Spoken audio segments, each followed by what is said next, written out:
تو دنیا میں کوئی بھی شخص کوئی ایسا کام جس کی سوسائٹی کو ضرورت نہ ہو وہ اگر کرنا شروع کر دے تو عقل مند سمجھا جاتا ہے یا بے وقوف سمجھا جاتا ہے؟ آپ بتائیں نا. مشکل کام جس کا کوئی فائدہ نہ ہو وہ اگر آپ کرنا شروع کر دیں تو یہ عقل مندی ہے یا بے وقوفی ہے؟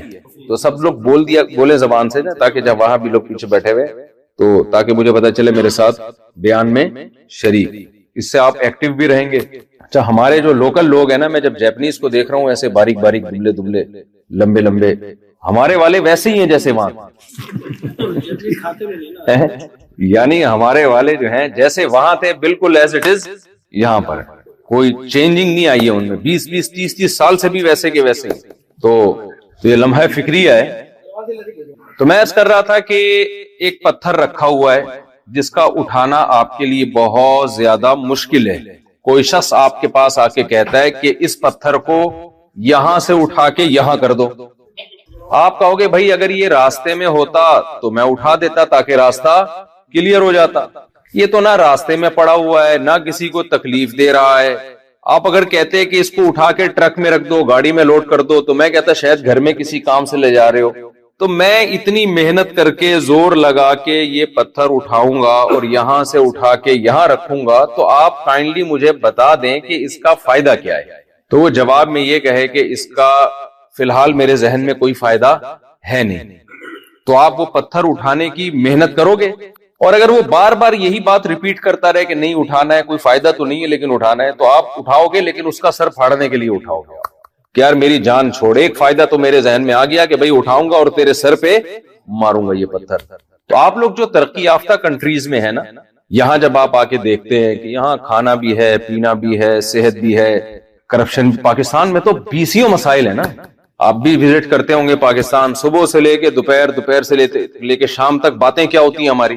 ایک دور میں یاد ہے جب لوڈ شیڈنگ بہت زیادہ ہو رہی تھی تو ایک ہی بات سب کے زبان پہ تھی، بس بجلی آنے والی ہے، بجلی جانے والی ہے، بتی آ گئی، بتی چلی گئی، بتی کب آئے گی، بتی کب جائے گی، بتی آ گئی ہے پتہ نہیں کب چلی جائے گی. یہ 2011 کی بات کر رہا ہوں میں، 2006 اور 2007 کی. ہاں، اس میں 24 گھنٹے یہی کچھ ہماری زبان پہ ہوتا تھا.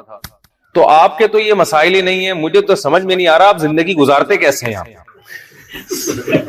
باتیں کیا کرتے ہیں بیٹھ کے؟ ہمارے پاس تو بہت کچھ ہے باتیں کرنے کے لیے. پی ٹی آئی کے بارے میں، مسلم لیگ کے بارے میں، پیپلز پارٹی کے بارے میں، وہ کھا گیا، وہ ایماندار ہے، وہ بے ایمان ہے، فوج ایسی ہے، اسٹیبلشمنٹ ویسی ہے، سب بہت کچھ ہے ہمارے پاس بات چیت کے لیے. میں آپ پہ حیران ہوں. آپ سوچ رہا ہوں کبھی میں ایسے چپکے سے بھیس بدل کے بیٹھ جاؤں کہ باتیں کیا ہو رہی ہیں یہاں پہ، میں دیکھوں لوگ چائے کے دوران بات کیا کرتے ہیں. یہاں تو کچھ بات کرنے کے لیے ہے ہی نہیں، سب کچھ سیٹ چل رہا ہے.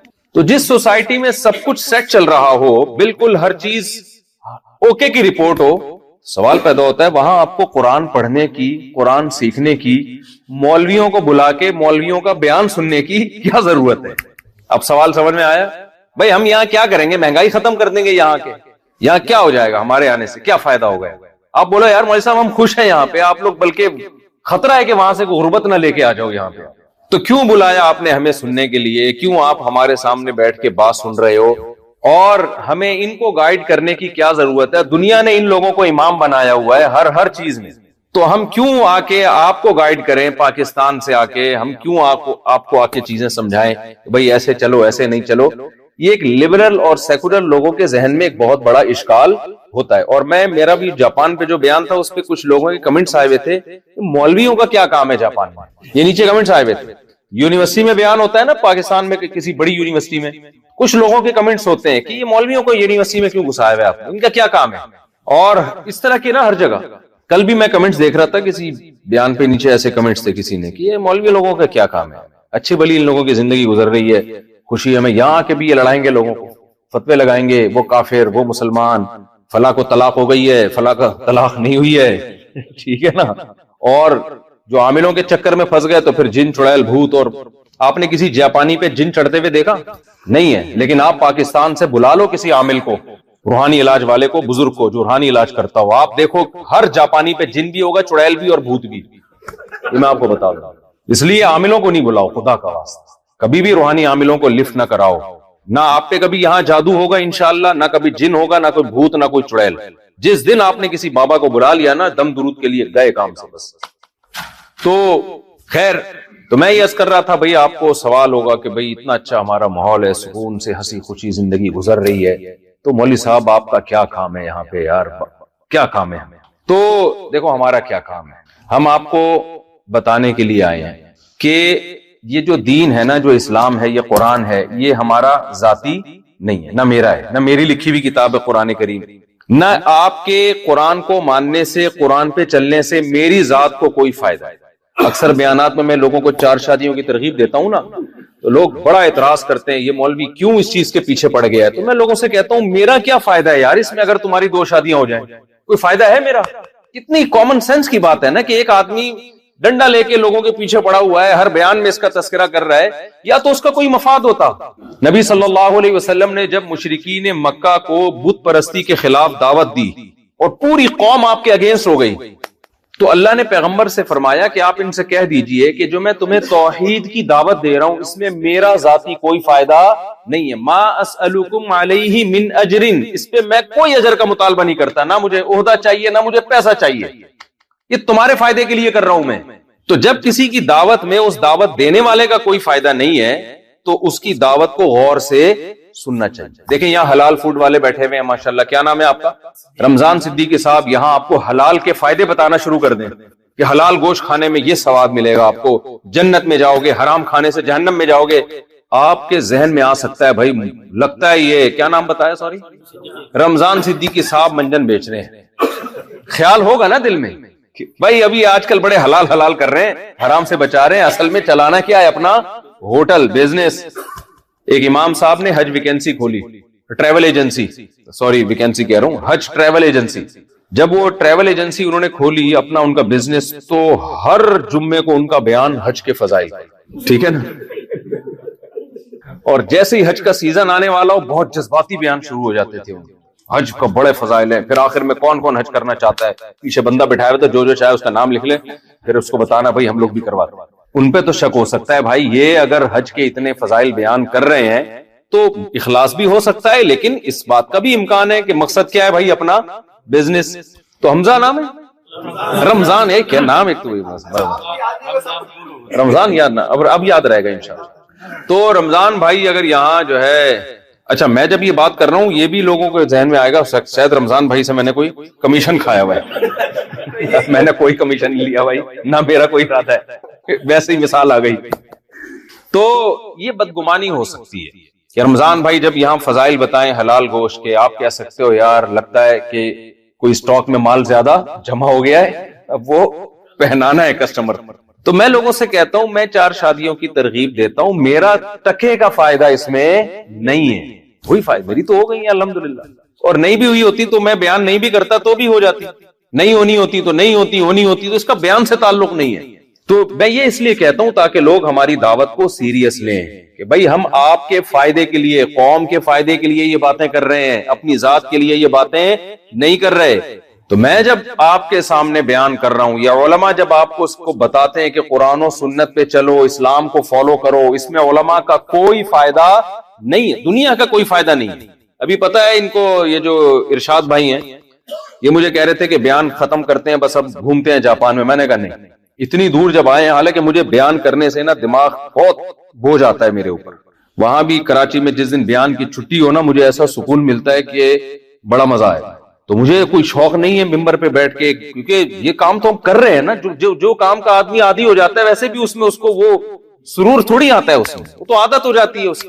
تو میں نے کہا نہیں بھائی اتنی دور آئے ہیں اور غیر مسلم کنٹری ہے، یہاں پہ اگر اللہ کا پیغام لوگوں تک نہیں پہنچانے کی کوشش کی تو اللہ کو کیا جواب دوں گا؟ تو گھومیں گے بھی پھریں گے بھی، لیکن اصل کام کیا ہے بھائی؟ اصل تو دعوت کو بیان کرنا ہے، دعوت دینی ہے لوگوں کو۔ شاید ہماری وجہ سے کسی کو اللہ سیدھے راستے پہ چلا دیں، کوئی کفر سے بچ جائے۔ تو میں اپنی بات کو دوبارہ وہیں سے شروع کرتا ہوں جہاں سے میں نے چھوڑا۔ میں یہ عرض کر رہا ہوں کہ بھائی کیا فائدہ ہے اس میں، کیوں ہم قرآن پہ چلیں، کیوں ہم اسلام کو فالو کریں، کیوں ہم اللہ رسول کی بات کو سنیں؟ یہ جاپانی لوگ تو قرآن کو نہیں مانتے، نہ یہ قرآن کی تلاوت کرتے ہیں، نہ ان کی زندگی میں رمضان ہے، نہ ان کی زندگی میں نماز ہے، نہ زکوٰۃ ہے، اس کے باوجود یہ کامیاب لوگ ہیں۔ تو ہم نے اگر قرآن و سنت کو فالو نہیں کیا تو کون سی قیامت آ جائے گی؟ اب سوال سمجھ میں آیا کہ نہیں آیا؟ بھائی اسی بات کو سمجھانے کے لیے نا اللہ تعالیٰ نے ہزاروں لاکھوں پیغمبر بھیجے ہیں، اس بات کو سمجھانے کہ تمہارے لیے سب سے زیادہ ضروری اللہ کی وہ ہدایت ہے جو اللہ نے آسمان سے اپنے بندوں کے لیے نازل کی ہے۔ تمہیں روٹی کی اتنی ضرورت نہیں ہے، تمہیں جاپان کی نیشنلٹی کی اتنی ضرورت نہیں ہے، تمہیں معاشی ترقی کی اتنی ضرورت نہیں ہے، تمہیں اگر سب سے زیادہ ضرورت ہے تو اس ہدایت کی ضرورت ہے جو اللہ نے آسمان سے نازل کی، جس کے برحق ہونے میں دو رائے نہیں ہو سکتی۔ اس ہدایت پہ جب تک تم نہیں چلو گے اس وقت تک نہ تم دنیا میں کامیاب ہو سکتے ہو نہ تم آخرت میں کامیاب ہو سکتے ہو۔ سب سے زیادہ ضرورت ہے اس کی۔ پھر سوال وہیں کا وہیں آگے کھڑا ہو جائے گا، بھائی یہ کیسی باتیں کر رہا ہے اللہ تعالیٰ اور کیسی باتیں کر رہا ہے قرآن؟ کیوں ضرورت ہے بھائی؟ اگر ضرورت ہوتی تو یہ لوگ چلتے، یہ تو نہیں چل رہے، ان کی ساری ضرورتیں بولو نا پوری ہو رہی ہیں، ان کی تو ساری ضرورتیں پوری ہو رہی ہیں، خوشحال زندگی ہے، وزن بھی ان کی مینٹین، اور ہمارے یہاں قرآن و سنت کے نام پہ 30 کھا کھا کے ہم گول ہوتے جا رہے ہیں۔ بالکل وہ ہے نا، ہم فراق یار میں گھل گھل کے ہاتھی ہو گئے، اتنے گھلے رستم کے ساتھی ہو گئے۔ فراق یار کا مطلب یار کی جدائی میں، پہلے زمانے میں یار کی جدائی میں اللہ کی محبت میں لوگ گھل گھل کے کیا ہوتے تھے؟ دبلے۔ اب ہم الٹے ہوتے جا رہے ہیں، جتنا مذہب کو فالو کرتے ہیں ہمارا ویٹ بڑھنا شروع ہو جاتا ہے۔ تو دیکھو یہ جو اشکال پیدا ہو رہا ہے نا آپ کو کہ کامیابی اگر قرآن و سنت پر اللہ اس کی باتوں پر عمل کرنے میں ہوتی تو یہ لوگ زیادہ کامیاب ہوتے۔ یہ سوال اس لیے آپ کے ذہن میں آ رہا ہے کہ کامیابی کی ڈیفینیشن آپ کو معلوم نہیں ہے، آپ غلط چیز کو کامیابی سمجھ بیٹھے ہو۔ آپ کامیابی کس چیز کو سمجھ بیٹھے ہو؟ غلط چیز کو۔ اللہ تعالیٰ یہ بات بھی آپ کے دماغ سے نکال کہ جس چیز کو تم کامیابی سمجھ رہے ہو وہ حقیقت میں کامیابی نہیں ہے، یہ دنیا ہے مسافر خانہ۔ حالت سفر میں آپ کو اگر بزنس کلاس مل جائے اس کو کامیابی نہیں کہتے۔ ایک پھانسی کے مجرم کو بزنس کلاس میں بٹھا کے ٹرین میں لے جایا جا رہا ہے اور آگے پشاور میں اتار کے اس کو پھانسی کے پھندے پہ لٹکایا جائے گا تو کوئی شخص آ کے اس سے کہے تو کامیاب ہے، اور ایک اکانومی کلاس میں دروازے پہ لٹک کے سفر کر رہا ہے اور پشاور اسٹیشن پہ پہنچنے کے بعد پورے پروٹوکول کے ساتھ اس کا استقبال ہونے والا ہے، وہ غلطی سے غلط ٹرین میں بیٹھ گیا۔ میرے ساتھ تو ایسا ہوا ہے، میں غلطی سے غلط ٹرین میں بیٹھ گیا تھا تو پوری ٹرین میں ہی میں ایسے ہی گیا ہوں، صحیح ہے نا۔ اس نے کہا مجھے وہ جو نہیں ہوتا جو ٹی ٹی والا، اس نے بولا کہ اگلے اسٹیشن پہ آپ کو آپ کی اوریجنل ٹرین مل جائے گی، تو اگلے کے چکر میں اسی طرح پہنچ گئے ہم۔ لیکن جب میں لاہور پہنچا ہوں تو استقبال کے لیے 20 لوگ کھڑے ہوئے تھے۔ کبھی بھی موجودہ حالت کو دیکھ کر کامیابی یا ناکامی کا معیار متعین نہیں کیا جاتا، ہمیشہ منزل کو دیکھا جاتا ہے، فیوچر کو دیکھا جاتا ہے۔ جس کا فیوچر اچھا ہے وہ کامیاب ہے، جس کا فیوچر برا ہے وہ ناکام ہے۔ اب یہ فیوچر کیا ہے بھائی؟ آپ کہہ سکتے ہیں بھائی فیوچر کا تو کسی کو کچھ بھی پتا نہیں ہے، ہم تو ابھی حالت دیکھیں گے نا۔ آپ کے ہاں کوئی بچی کے لیے کوئی بندہ آیا رشتہ لے کے، آپ کہتے ہیں بیٹے کیا کماتے ہو؟ وہ کہتے ہیں ابھی تو کچھ نہیں کما رہا، فیوچر میں 1 کروڑ روپے کماؤں گا۔ دوسرا آیا بیٹا کیا کماتے ہو؟ 1 کروڑ روپے کما رہا ہوں، فیوچر کا کچھ پتا نہیں ہے۔ کس کو دو گے؟ جو کما رہا ہے بھائی۔ کیا خیال ہے؟ یہاں ایک سیکولر اور لبرل لوگ دماغ میں ایک وسوسہ ڈالتے ہیں، ابے فیوچر کس نے دیکھا ہے بھائی؟ یہ مولوی لوگ فیوچر کی باتیں کر کر کے تمہاری 4 شادیاں کرا دیتے ہیں اور تمہیں جنت کے لالچ دے دے کے تمہارا بیڑا غرق کرا دیتے ہیں، نہ دنیا کے رہتے اور مرنا تو سب نے ہے، تو فیوچر کا کیا پتا یار کیا ہوگا؟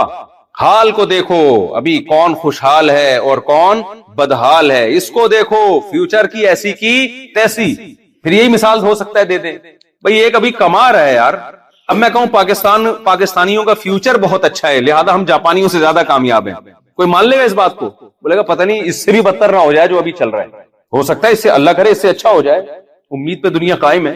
حال دیکھا جاتا ہے بھائی۔ تو یہ بات بالکل درست ہے کہ فیوچر کا کیا پتا، لیکن وہی ہم پرانی مثال کی طرف آتے ہیں، جہاں فیوچر کا یقین ہو اور اس یقین پہ دلائل قائم ہو کہ جس کا حال اچھا ہے، اگر اس نے اللہ کو ناراض کر کے زندگی گزاری، دلائل سے یہ بات ثابت ہو جائے کہ اس کا فیوچر اچھا نہیں ہے۔ دیکھو کورٹ نے فیصلہ کر دیا کہ اس کو سزائے موت ہے، اب اس کے بارے میں کوئی کہہ سکتا ہے کہ اس کے فیوچر کے بارے میں ہم کنفرم نہیں ہے کیونکہ 1 کروڑ روپے کما رہا ہے نا۔ یہ وہی 2 بندوں کی مثال دے دیتا ہوں جو رشتہ لینے کے لیے آئے تھے، ایک کما رہا ہے 1 کروڑ ابھی, اور ایک کہہ رہا ہے کچھ پتا نہیں بھائی, ہو سکتا ہے فیوچر میں 1 کروڑ روپے کما لوں, میرے پاس ڈگریاں ہیں, سند ہے, ایجوکیشن ہے, فیوچر میں کما سکتا ہوں, لیکن حاضر سروس نہیں ہوگی. آپ دو گے اس کو جو ابھی کما رہا ہے, لیکن وہ جو تھا نا جو ابھی نہیں کما رہا, اس نے ڈاکومنٹس نکال کے دکھائے, کورٹ کا فیصلہ آپ کے سامنے رکھ دیا کہ یہ جو کما رہا ہے نا سر, اس کو سزائے موت سنائی جا چکی ہے, یہ کورٹ کا فیصلہ ہے, لکھا ہوا. سمجھ میں آ رہی ہے بات؟ یہ دیکھ لیں, یہ اخبار کا ساشا ہے, اس میں اس کا نام ہے, اخبار میں شائع ہوا ہے کہ اگلے سال اس کو لٹکا دیا جائے گا. اب آپ اس کے حال کو دیکھ کے اس کو کامیاب مانو گے؟ اب آپ کہو گے چونکہ حال بہت اچھا ہے, فیوچر کا تو کسی کا کوئی پتہ نہیں. نہیں بھائی, کسی کا کوئی پتہ نہیں, اس کا پتہ ہے کہ یہ لٹکے گا, ٹھیک ہے نا, اور اس کی ڈگریاں دیکھ کے پتہ ہے کہ یہ یقیناً کل 1 کروڑ روپے کمائے گا. یہ تو جن کو اللہ کی آیات پہ یقین ہے, جب اللہ نے یہ بات کہہ دی قرآن مجید میں کہ یہ دنیا مسافر خانہ ہے, یہ دنیا رہنے کی جگہ نہیں ہے. قرآن کیا کہتا ہے, کامیابی کا معیار کیا ہے. اب اللہ کی بات پہ ہم یقین کیسے کریں, وہ میں اس کی طرف آتا ہوں. آپ کہہ سکتے ہیں کہ پتہ نہیں اللہ نے کہا بھی ہے کہ نہیں کہا, کیا خیال ہے بھائی؟ یہ تو عیسائی کہتے ہیں کہ تورات نے, انجیل نے سچ کہا, یہودی کہتے ہیں تورات نے سچ کہا, اور ہندو اپنی کتابوں کو پیش کرتے ہیں, سب نسبت کوئی بھگوان کی طرف کر رہا ہے, کوئی گاڈ کی طرف کر رہا ہے, کوئی اللہ کی طرف کر رہا ہے. ہو سکتا ہے سارے سیاسی نعرے ہوں یہ, تو ہم کمپیئر کرتے ہیں بھائی یہ اللہ کی بات اور باقی کتابوں کی باتوں میں کتنا فرق ہے. قرآن کیا کہہ رہا ہے, کامیابی کا معیار کیا ہے, فمن زحزح عن النار وادخل الجنة فقد فاز. اللہ فرماتے ہیں جس کو جہنم کی آگ سے بچا لیا گیا اور جس کو ہمیشہ کی جنت میں داخل کر دیا گیا, وہ کیا ہے, تحقیق وہ کامیاب ہو گیا. تو اللہ کے ہاں یہ کامیابی ناکامی کی 2 ٹکے کی ویلیو بولا کریں نا یار زبان سے. میں بیان نہیں کرنے آیا, میں تو آپ کو موٹیویٹ کرنے آیا ہوں. بیان تو علماء سے سنتے ہیں آپ لوگ, کتابوں میں سب کچھ لکھا ہوا ہے, زبان سے بولیں گے تو سبق یاد ہوگا نا. دنیا کے لیے 2 ٹکے کا لفظ یاد کر لیں. ابھی تو ویسے ٹکے کی ویلیو بڑھ گئی ہے, بنگلہ دیش کی کرنسی بہت کم تھی ایک زمانے میں نا, تو اس وقت کہتے تھے 2 ٹکے کا آدمی نہیں ہے تو, جب کسی کو نیچا دکھانا ہوتا تھا. اب تو 2 ٹکا ڈالر کے برابر ہوتا جا رہا ہے وہ. اب تو وہ کہے گا شکریہ آپ نے مجھے 2 ٹکے کا کہا, تو کہے گا بہت شکریہ آپ. اچھا یہ بنگلہ دیش کے بیٹھ کر تو وہ کیا کہے گا, بھائی بہت شکریہ آپ نے مجھے کیا کہا, 2 ٹکے کا. لیکن چونکہ عرف میں ٹکا لفظ اچھا لگتا ہے, اس لیے میں ابھی فی الحال ٹکا ہی چلا رہا ہوں. فی الحال میں کیا چلا رہا ہوں, مارکیٹ میں ٹکا چلا رہا ہوں.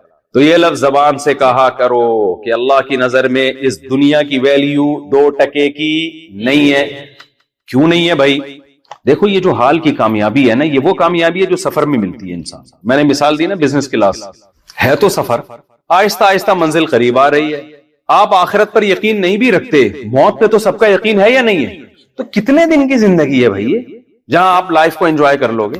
اور اس زندگی ٹوٹل زندگی دیکھو, پھر اس زندگی میں بچپنا اور بڑھاپا نکال دو. بڑھاپے میں انجوائے نہیں ہوتا, انجوائے کے علاوہ سب کچھ بڑھاپے میں ملتا ہے. آپ بادام رکھے ہوں گے, چبانے کے لیے دانت نہیں ہوں گے. حسین مناظر ہوں گے دیکھنے کے لیے, نظر دیکھنے میں ساتھ, ادھر دیکھنے کے لیے الگ چشمہ, قریب دیکھنے کے لیے الگ چشمہ. ایسا ہوتا ہے کہ نہیں ہوتا؟ اور تھوڑے دنوں کے بعد چشمے سے بھی نظر نہیں آتا انسان. سب کے ساتھ ہوتا ہے. پھر کوئی حسین منظر نظر آیا تو وہاں چلنے کے لیے گھٹنوں میں جو طاقت چاہیے وہ طاقت ختم. سب کے, جاپانیوں کے بھی ختم ہوتی ہے, تھوڑا دیر سے ہوتی ہے, دیر سے بوڑھے ہوتے ہیں, ہم ذرا جلدی ہو جاتے ہیں. ہوتے تو ہے نا. تو یہ اتنی جلدی دنیا ختم ہوتی ہے, اتنی جلدی دنیا ختم ہوتی ہے کہ نبی صلی اللہ علیہ وسلم نے ایک مثال دی ہے. میں مثال سے پہلے ایک اور مثال سے بات سمجھاتا ہوں. میں اکثر بیانات میں ایک مثال دیتا ہوں بھائی. یہ مثال کراچی میں بہت اچھی طرح, پنجاب اور کراچی میں سمجھ میں آئے گی. ایک بندہ آپ کے پاس لینڈ کروزر لے کر آیا اور کہتا ہے میں آپ کو یہ 50,000 روپے کی بیچ رہا ہوں, 0 میٹر لینڈ کروزر. آپ تو خوشی سے کیا ہو جاؤ گے, بے ہوش. یار 50,000 2 ٹکے کی نہیں ہے یہ گاڑی, اتنی زبردست گاڑی 2 ٹکے میں مل رہی ہے. خوش ہو جاؤ گے نا آپ. چیک کرو گے اس کی سیٹیں کیسی ہیں, اس کا اسٹیئرنگ کیسا ہے, کلچ گیئر سب. آپ کو شک ہوگا یار کوئی سے تو نہیں کوئی 2 نمبر چیز لگا کے لنڈے کا مال لگایا ہوا اس نے. ہر لحاظ سے آپ چیک کر رہے ہو بھائی سب کچھ کیا ہے اوکے. آپ پاگل ہو جاؤ گے یار, تو بڑی ٹائٹ چیز ہے. آپ فوراً سودا پکا کرو گے. آپ کے پاس اگر 50,000 نہیں ہے نا, آپ کسی سے ادھار لو گے. اچانک اس نے آپ کے کان میں ایک بات کہا کہ یار اس میں ایک چھوٹا سا فالٹ ہے, بہت ہی معمولی سی. سیٹیں اوریجنل ہیں, جاپانی سیٹیں, اسٹیئرنگ بھی کیا ہے جاپانی ہے, گاڑی فل جاپانی, چھوٹا سا فالٹ. آپ کو ایک دم آپ جذباتی ہو جاؤ گے, بھائی جلدی بتا. کہ بھائی یہ نمبر پلیٹ جعلی ہے. یہ کیا ہے نمبر پلیٹ؟ آپ پتہ کیا کرو گے, آپ بولو گے بھائی 50,000 روپے میرے سے لے لے اور میری جان بولو چھوڑ. کیونکہ وجہ کیا ہے اس کی؟ وجہ اس کی ہے کہ 50,000 روپے گاڑی لے کے جب آپ نکلو گے, ہر پولیس والے سے آپ کو کیا لگے گا؟ ڈر. یار اس نے ابھی مجھے ہاتھ دے کے روکا اور میں گیا جیل, گاڑی بھی گئی اور اس پلیٹ کو لے کے میں کیا کروں گا؟ میں آپ کہو گے خالی یہ پلیٹ 50,000 کی دے دے, گاڑی تو لے لے, شاید یہ پلیٹ کسی اسکریپ میں کسی کام میں آ جائے یا کسی اور جعلی گاڑی کے لگانے کے کام آ جائے. گاڑی کی 2 ٹکے کی ویلیو آپ کی نظر میں نہیں رہے گی. کیوں؟ آپ کو ہر وقت خوف ہوگا, شاید یہ پولیس والا مجھے گھور گھور کے دیکھ رہا ہے, شاید یہ مجھے دیکھ رہا ہے, شاید یہ خوف ہی آپ کو ڈپریشن کا مریض بنا دے گا. دنیا کی جتنی چمک دھمک ہے, جتنی بلڈنگیں ہیں, جتنا کچھ عیاشی کا اللہ نے دنیا میں سامان پیدا کیا ہے, اس پہ ایک نمبر پلیٹ لگا دی ہے. وہ نمبر پلیٹ ہے فنا. یہ فنا ہونے والی ہے, یہ چیز ختم ہونے والی ہے, یہ تم سے چھن جانے والی ہے. یہ ایک ایسی چیز ہے, اب انسان کو ہر وقت خوف رہتا ہے لاشعور میں. وہ کتنا ہی اس خوف کو دل سے نکالے لیکن وہ خوف اسے کھاتا ہے. یار میری یہ دولت چھن سکتی ہے, میری یہ صحت چھن سکتی ہے, میری عیاشی چھن سکتی ہے. یہ خوف انسان کو ڈپریشن میں, سٹریس میں لے کے جاتا ہے. یقین نہ آئے تو دیکھ لیں, دنیا کی عیاش ترین قومیں جن کے پاس ٹینشن کی کوئی چیز نہیں ہے, سب سے زیادہ ٹینشن انہی ملکوں میں پائی جائے گی.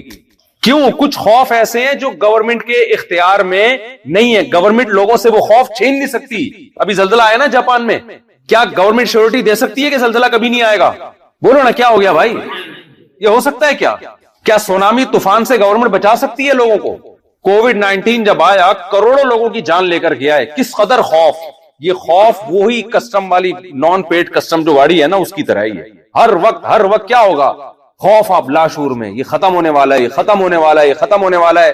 اس دنیا میں سکون سے وہی رہ سکتا ہے جو اس کو پہلے سے مسافر خانہ سمجھ لے اور یہاں کی کامیابی کو کامیابی نہ سمجھے, یہاں کی ناکامی کو ناکامی نہ سمجھے. اس کو مسافر خانہ سمجھ کے تو انجوائے کیا جا سکتا ہے میرے بھائی.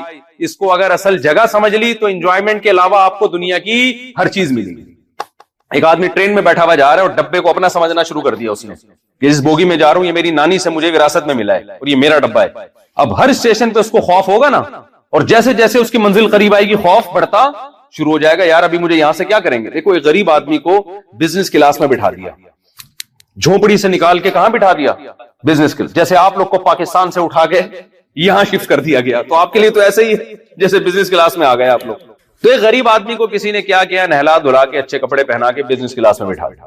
اور وہ اس کو بڑا مزہ آیا, اے سی کی ہوائیں آ رہی ہیں, بٹن دبا رہا ہے, کولڈ ڈرنک آ رہی ہے. کراچی پاکستان میں کمی آتی ہے لیکن آنی چاہیے بہرحال. بٹن دبایا, بریانی آ گئی. بزنس کلاس میں تو اصول ہے یہ جو منگوا رہے ہو آئے جا رہا ہے. اب اس کو اتنی محبت ہو گئی اس ڈبے سے, اس بوگی سے, وہ کہہ رہا ہے یار یہ جگہ چھوڑنے کی نہیں ہے. اور وہ جو اسٹیشن پہ کھڑے ہوئے ہیں نا, شربت بیچ رہے ہیں, گنے کا جوس بیچ رہے ہیں, ان کو ناکام سمجھنا شروع کر دیا. یار ان کی کوئی زندگی ہے, پریزنٹ دیکھو, حال دیکھو, فیوچر مت دیکھو. میرا حال کتنا اچھا ہے, کیسے 3 پیس سوٹ ٹائی میں بیٹھا ہوا ہوں, اور یہ نہیں پتا تجھے یہ زکات میں ملا ہے میرے بھائی, آگے جا کے چھین لیا جائے گا. اور کیسے میں بزنس کلاس میں لائف کو انجوائے کر رہا ہوں.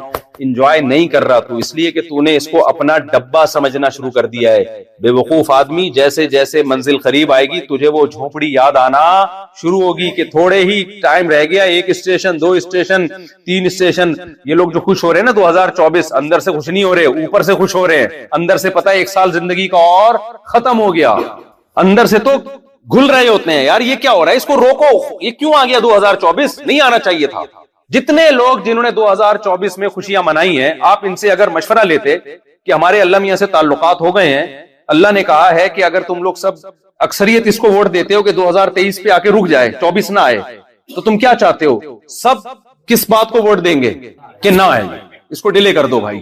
تو جس چیز کو آپ ڈیلے کرنا چاہتے ہو اس پہ ناچ کیسے رہے ہو؟ تو یہ مصنوعی خوشی ہے, یہ نیچرل نہیں ہے. یہ دیکھو, خوش ہونا الگ چیز ہے, خوشی منانا بالکل ایک الگ چیز ہے.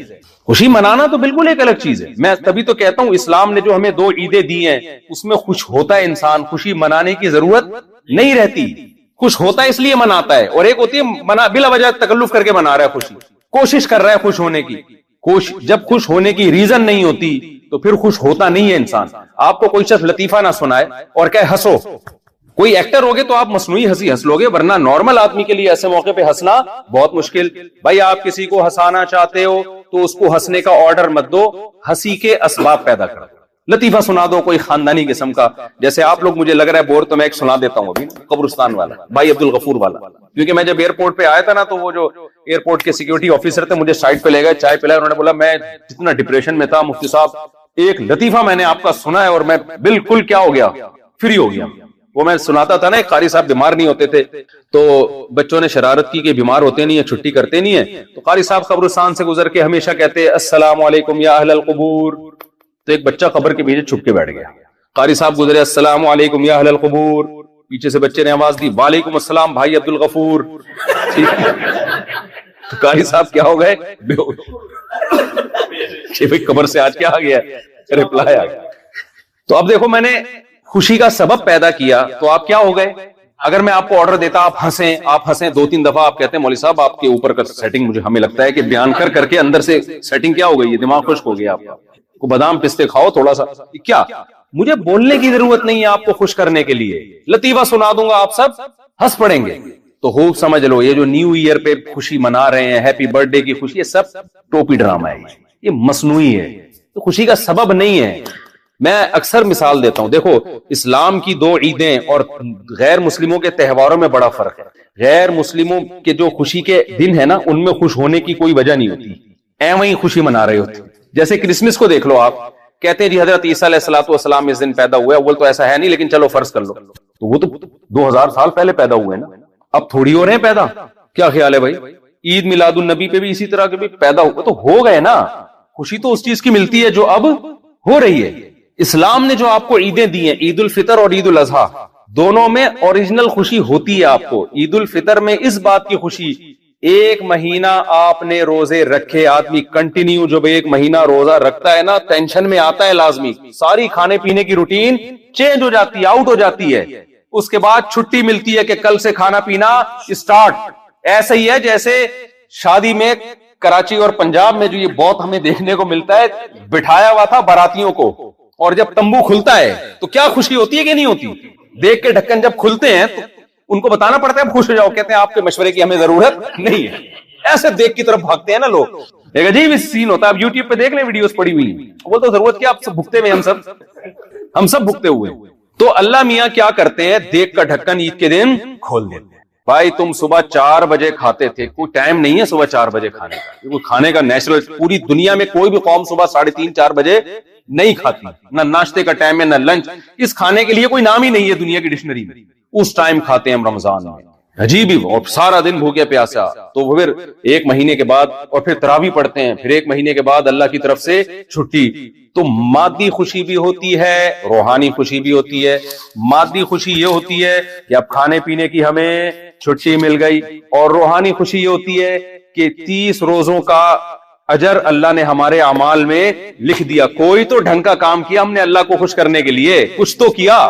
تبھی تو اللہ نے فرمایا لِتُكَبِّرُوا اللَّهَ عَلَى مَا هَدَاكُمْ وَلَعَلَّكُمْ تَشْكُرُونَ. عید کی نماز پڑھنے اس لیے آؤ, اللہ کی کبریائی بیان کرو اور اس کا شکر ادا کرو کہ تمہارے اعمال میں کتنی نیکیاں لکھ دی اس نے. اس خوشی کو منانے کی ضرورت نہیں ہوتی, آدمی آٹومیٹیکلی خوش ہوتا ہے. اس کے اظہار کے لیے عید کی 2 رکعتیں رکھی گئی ہیں بس, جزاک اللہ. اور بقرعید میں کیا ہوتا ہے, وہاں بھی ہمیں 2 مادی اور روحانی دونوں خوشیاں ملتی ہیں. مادی خوشی کیا ملتی ہے, انسان کی خوراک میں سب سے لذیذ ترین اور سب سے صحت کے لیے اچھی خوراک گوشت سمجھی جاتی ہے. وہ گوشت ہم تازہ گوشت ذبح کر کے کھاتے ہیں, غریبوں کو کھلاتے ہیں, غریب بھی خوش, مالدار بھی خوش.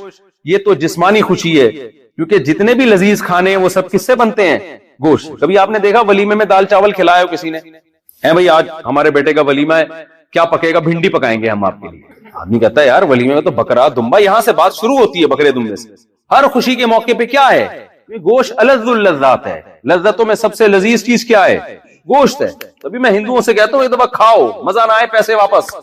شعیب اختر کی جو اسپیڈ اتنی تھی نا بالنگ میں, تو انڈیا میں اس زمانے میں کسی جو کھلاڑی تھا نا کرکٹر, اس سے سوال کیا گیا کہ پاکستان کے پاس اتنا, جس کو تیز گام نام دیا گیا اور اسپیڈ اختر بھی نام دیا بعض لوگوں نے شعیب اختر کو, اسپیڈ اختر نام دیا راول پنڈی ایکسپریس، اتنی اسپیڈ تیز ہے، آپ کے بالر کی اسپیڈ تیز کیوں نہیں ہے؟ تو انڈیا کے وہ بالر نے کہا کہ وہ گوشت کھاتے ہیں، ہم گوشت نہیں کھاتے. گوشت کے بغیر نہ شادیوں کی اسپیڈ بڑھ سکتی ہے اور نہ بالنگ میں آپ کی اسپیڈ بولو بڑھ سکتی. گوشت کے بغیر نہیں ہو سکتا بھائی. پروگرام تو بڑھ گیا، گوشت نہیں کھایا تو پروگرام تو بڑھ گیا. تو ہمیں بقرعید میں کس بات کی خوشی ہوتی ہے بھائی؟ گوشت بھی وافر مقدار میں، اور اس کا لذت ہی الگ ہوتی ہے. اور یہ روحانی خوشی ہے کہ اس گوشت کی نسبت کس کی طرف ہے؟ اللہ کی. یہ اللہ کی میزبانی ہے. تبھی اس میں روزہ رکھنا کیا ہے؟ حرام. عام دنوں میں آپ گوشت کھاتے ہیں بھائی، وسیم بھائی نے دعوت کی ہے، کلیم بھائی نے دعوت کی ہے، غفار بھائی نے دعوت کی ہے. بقرعید میں روزہ حرام کیوں ہے؟ اس لیے کہ دعوت کس کی طرف سے ہے؟ اللہ کی. اللہ کہتا ہے میں گوشت کھلا رہا ہوں اور تو کہہ رہا آج میرا روزہ ہے. اور ہر بال کے بدلے میں ایک نیکی. ابراہیم علیہ السلام کی سنت کو زندہ کر لیا تو جسمانی خوشی بھی ہو رہی ہے اور روحانی بھی. تو اسلام خالی پیلی کی خوشیاں نہیں دیتا آپ کو، مصنوعی خوشیاں نہیں دیتا. اسلام آپ کو اوریجنل خوشیاں دیتا ہے، سچی مچی کی خوشیاں دیتا ہے. سمجھتے ہو کہ نہیں سمجھتے ہو؟ تو اب میں اپنی بات کی طرف آتا ہوں کہ جو مسافر خانے سے دل لگا لے، اب اس کو مصنوعی خوشی تو وہ مناتا رہے گا، اوریجنل خوشی اس کو نہیں. ٹرین میں بٹھا دیا اور وہ غریب جس کو جھگی سے لا کر ٹرین میں بٹھایا بزنس کلاس میں، اب وہ سمجھ رہے کہ یہ میرا گھر ہے، مجھے یہاں سے نہیں اتارو. او بھائی یہاں سے اچھے اچھے گئے ہیں، جب اسٹیشن پہ پہنچو گے تو یہاں سے آپ کو اترنا پڑے گا. ایسا ہو نہیں سکتا. پھر منزل میں اگر آپ کی جھگی ہے تو جھگی، بنگلہ ہے تو بنگلہ. تو جیسے جیسے منزل قریب آئے گی آپ بتاؤ اس کی خوشی زیادہ ہوگی یا کم ہوگی؟ کم ہوتی چلی جائے گی. بالکل یہی حال اس دنیا کا ہے. آپ جنت جہنم کو بالفرض نہ بھی مانو، لیکن یہ مسافر خانہ ہے میرے بھائی. اور جو مسافر خانے سے دل لگاتا ہے، یہاں کی خوشیوں کو خوشیاں سمجھنا شروع کر دیتا ہے، یہاں کے غموں کو اوریجنل غم سمجھنا شروع کر دیتا ہے، تو اسے اب غمزدہ ہونے کے لیے الگ سے کسی غم کی ضرورت نہیں ہے. نہ کسی سے غم اور ٹینشن ادھار لینے کی ضرورت ہے.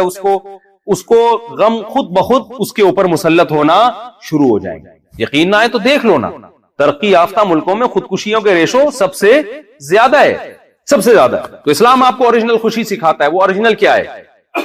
اسلام کا ایک دعویٰ ہے فطرت اللہ التی فطر الناس علیہا.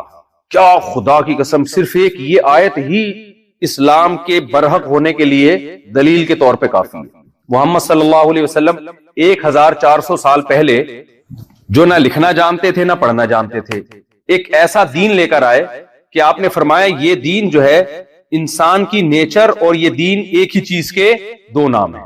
آپ کیا سمجھتے ہیں یہ چھوٹا دعویٰ ہے؟ بولتے کیوں نہیں بھائی؟ دیکھو ساری دنیا ابھی آرگینک پہ آ رہی ہے نا، کہ بھئی یہ خربوزہ وہ ہے جو یوریا ڈال کے نکالا ہے، ایک وہ ہے جو نیچرل ہے. دونوں خربوزے میں کون سا خربوزہ اچھا ہے؟ نیچرل اچھا ہے. ایک گندم وہ ہے جو ہائیبرڈ گندم کہلاتی ہے، اتنی سی گندم ہوتی ہے، پیدا اتنی ہو رہی ہے. ونس اپون اے ٹائم گندم بڑے ہونے میں ٹائم لگاتی تھی، پھر ایک وقت کے بعد جا کے اس میں پھل نکلتا تھا، گندم نکلتی تھی. اور یہ جو گندم آج کل آ رہی ہے نا، یہ اپنے پاؤں پہ کھڑی نہیں ہو سکتی. جیسے فارمی مرغی، میں تو مرغیاں بہت پالتا ہوں، ایک فارمی مرغی اور دیسی مرغی میں چوزوں میں بڑا فرق ہے.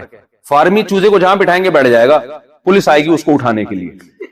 دیسی چوزے کو آپ ایک جگہ ٹکا کے دکھاؤ. ہم جب شام کے وقت اپنے ڈڑبے میں چوزے بند کرتے ہیں نا، تو اتنا بھگاواتے ہیں ہمیں چوزے، آسان نہیں ان چوزوں کو پکڑنا. وجہ کیا ہے؟ دیسی. میں سمجھا پا رہا ہوں اپنی بات؟ تو بھائی یاد رکھو، جیسے دیسی گھی میں اور ڈالڈا میں فرق ہوتا ہے، ایسے ہی آپ جس ٹریک پہ چل رہے ہیں نا، ایک ٹریک وہ ہے جو دیسی ٹریک ہے، جو اللہ نے انسانوں کے لیے رکھا ہے، جو نیچرل ہے، اور ایک ٹریک وہ ہے جو آرٹیفیشل ہے، جو گورے کا وضع کردہ ہے، جو سائنسدانوں نے بنایا انسانوں کے لیے. یہ طے کرنے کے لیے اس میں انسانوں کو خوشی ملے گی. کلا ہرگز ایسا نہیں ہو سکتا. آپ اس ٹریک پہ چلیں گے نا جو آرگینک ہے، جو دیسی ٹریک ہے، جو اللہ نے پیدا کیا ہے، اس ٹریک پہ چلنے سے آپ کو خوشیاں ملیں گی. جو سائنسدانوں کا دیسی مرغی اللہ نے پیدا کی ہے، فارمی کس نے بنائی ہے؟ وہ سائنسدانوں نے سیٹنگ کی ہے، اس میں ٹیکے شیکے لگا کے اس کو ایسا کر دیا. ٹھیک ہے نا؟ اگر وہ اللہ نے کی ہے اس میں، کیونکہ یہ فارمی مرغی میں بڑا ڈاکٹروں کا اختلاف ہے، کچھ کہتے ہیں ٹیکے لگا کے بڑا کرتے ہیں، کچھ کہتے ہیں نیچرل ہے. بھائی نیچرل ہے تو پھر وہ بھی دیسی ہے نا. میرا مقصد فارمی مرغی دیسی مرغی کا تقابل نہیں ہے. میرا مقصد یہ ہے دیسی اور فارمی، چاہے کوئی بھی چیز ہو، کوئی بھی چیز ہو. تو انسان کے لیے سکون کس چیز میں ہے؟ جو اس کی نیچرل لائف ہے. اس کے علاوہ انسان کو سکون نہیں مل سکتا. جیسے صحت آپ کو دیسی غذاؤں میں ملے گی. اب تو گورے بھی دیسی گھی کھا رہے ہیں. آپ کو پتا ہے پاکستان سے دیسی گھی ایکسپورٹ ہونا شروع ہو گیا ہے. انہوں نے کہا بھائی یہ دیسی گھی جو ہے نا یہ کولیسٹرول نہیں بڑھاتا آپ کا. پہلے کیا کہتے تھے ڈاکٹر, کسی بھی قسم کا گھی مت کھاؤ کہتے تھے نا. اب ڈاکٹر کیا کہہ رہے ہیں بھائی دیسی گھی کھا سکتے ہو, جو دوسرے گھی آ رہے ہیں نا وہ نہیں کھاؤ. ہر چیز میں کس طرف آ رہے ہیں ہم, آرگینک کی طرف آ رہے ہیں. تو جیسے مادی چیزوں میں دیکھیں آرگینک کی طرف کیوں آ رہے ہیں, اس کی میں ایک لاجک پیش کرتا ہوں. انسان جتنی ہی ترقی کر لینا انسان کی فطرت کبھی چینج نہیں ہوئی. مثال کے طور پر جاپان میں کوئی سائنسدان پیدا ہو کہ ہم نے ایسے واش روم انہوں نے بنا لیے, میں تو اس پہ دیکھ کے حیران ہو رہا ہوں یار. آج انہوں نے ابھی واش روم نماز سے پہلے ہم گئے نا تو بہت سارے بٹن لگے ہوئے تھے اور واش روم استعمال کرنے کا طریقہ, میں نے کہا یار یہ تو پورا ڈپلوما کر کے واش روم جانا پڑے گا. بٹن لگے ہوئے, ایک بٹن تھا الارم. میں نے ان سے پوچھا یار یہ بٹن الارم کا کیا مطلب ہے یہاں پہ, شاید اس لیے کہ بھئی کوئی بندہ یعنی کوئی اس میں گانے کا نشان آیا ہوا تھا نا موسیقی کا. میں نے کہا شاید کچھ قبض ہو تو انجوائے کرے, گانا وانا سنے یہاں بیٹھ کے, شاید پتہ نہیں شاید یہ مقصد ہو.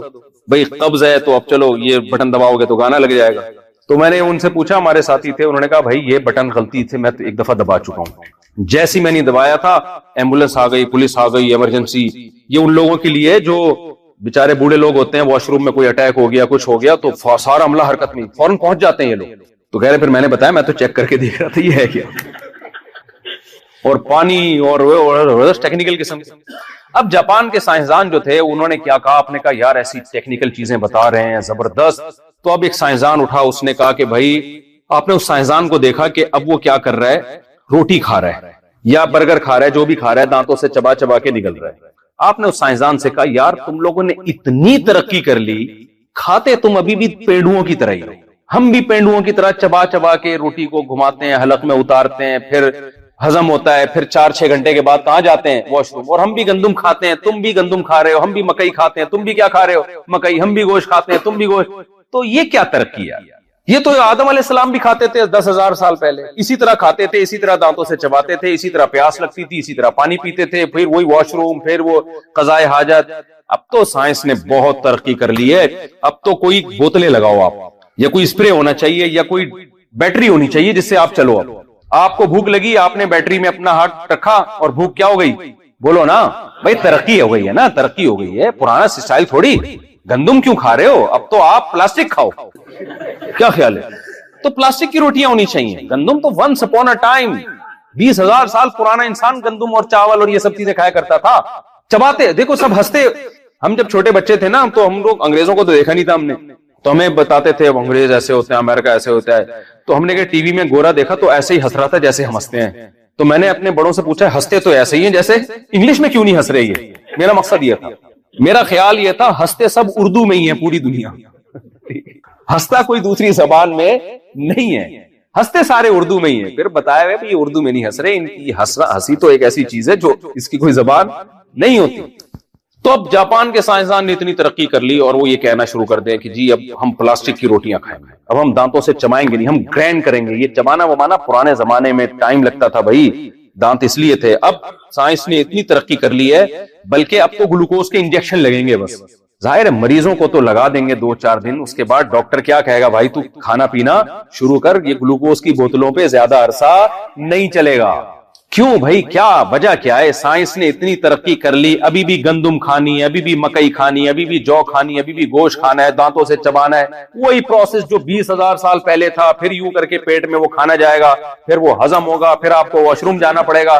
یار اس تکلف سے نکالو اب دنیا کو. اگر آپ سائنسدانوں کے پاس گئے اور آپ نے یہ کہا ڈاکٹر صاحب اس تکلف سے اب انسانوں کو نکالو, اب دنیا بہت ایڈوانس ہو گئی ہے, اب اتنا ٹائم نہیں ہے. اب جو ہے نا, اب تو الیکٹرانک میڈیا نے دنیا کو گلوبل ولیج کی طرح بنا دیا ہے اور اب دنیا بہت فاسٹ ہے. اب یہ کہ بیٹھو اور کھاؤ اور چبا چبا کے اتار, اب سائنس ایڈوانس ہو گئی ہے, اب کچھ اور لے کر آؤ. تو ڈاکٹر کیا کہے گا, بھائی سائنس کتنی ترقی کر لے, انسان کم بخت وہی ہے جو 10,000 سال پہلے اس کی نیڈ, اس کی ضرورتیں ساری وہ کبھی بھی چینج بولتے کیوں نہیں ہو.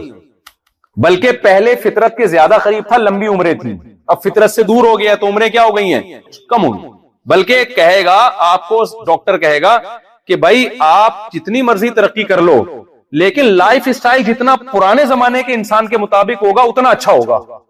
کیا خیال ہے بھائی؟ نہیں آ رہی سمجھ میں یار, یہ میں ذرا قریب کر لوں گی, یہ مجھے اس طرح اب بولنے میں آسانی ہوگی. دیکھو کتنی صاف آواز ہے, نہیں تیز نہیں کریں بس اتنا کافی.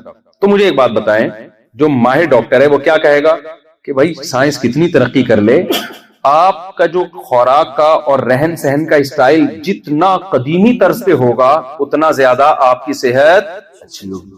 پہاڑی لوگوں کی صحت، میں تو گیا ہوں ابھی بلوچستان جو بالکل پسماندہ علاقہ سمجھا جاتا ہے، وہاں میں دیکھ کر آیا 99 سال لوگوں کی عمریں، صحراؤں میں رہتے ہیں۔ گلگت کے پہاڑوں میں گیا ہوں 90 سال 99 سال، اور ایک بات تو آپ کو شرمندہ کرنے کے لیے اور ہونے کے لیے بھی، 80 سال کے ایک بزرگ تھے، ان کے اولاد ہو رہی ہے، دوسری شادی کی انہوں نے اور اولاد ہو رہی ہے۔ وہ تو سائنس اور ٹیکنالوجی سے بہت زیادہ دور۔ میرے شیخ حضرت مفتی رشید احمد صاحب رحمہ اللہ تعالی لدھیانہ کے تھے، ہندوستان کے۔ میں نے بیان میں کہا کہ 80 سال کی عمر میں انہوں نے دوسری شادی کی اور اولاد ہوئی، تو ان کے ریلیٹو کی طرف سے میرے پاس میسج آیا، حضرت آپ نے 10 سال عمر کم بتائی ہے، 90 سال میں دوسری شادی کی تھی اور ان کے اولاد ہوئی تھی۔ اب شرمندگی اگر ہو رہی ہے تو پھر کسی اور، ابھی تو میرے بیان کو فوکس کریں، ٹھیک ہے؟ چلو شرمندگی پہ ایک اور سنا دوں۔ طائف میں نا، طائف یہ جو سعودی عرب کا ہے نا طائف، یہ میں بتا رہا ہوں کہ صحت میں جتنی قدیمی طرز زندگی ہوگی اتنا آپ کی صحت کیا ہوگی؟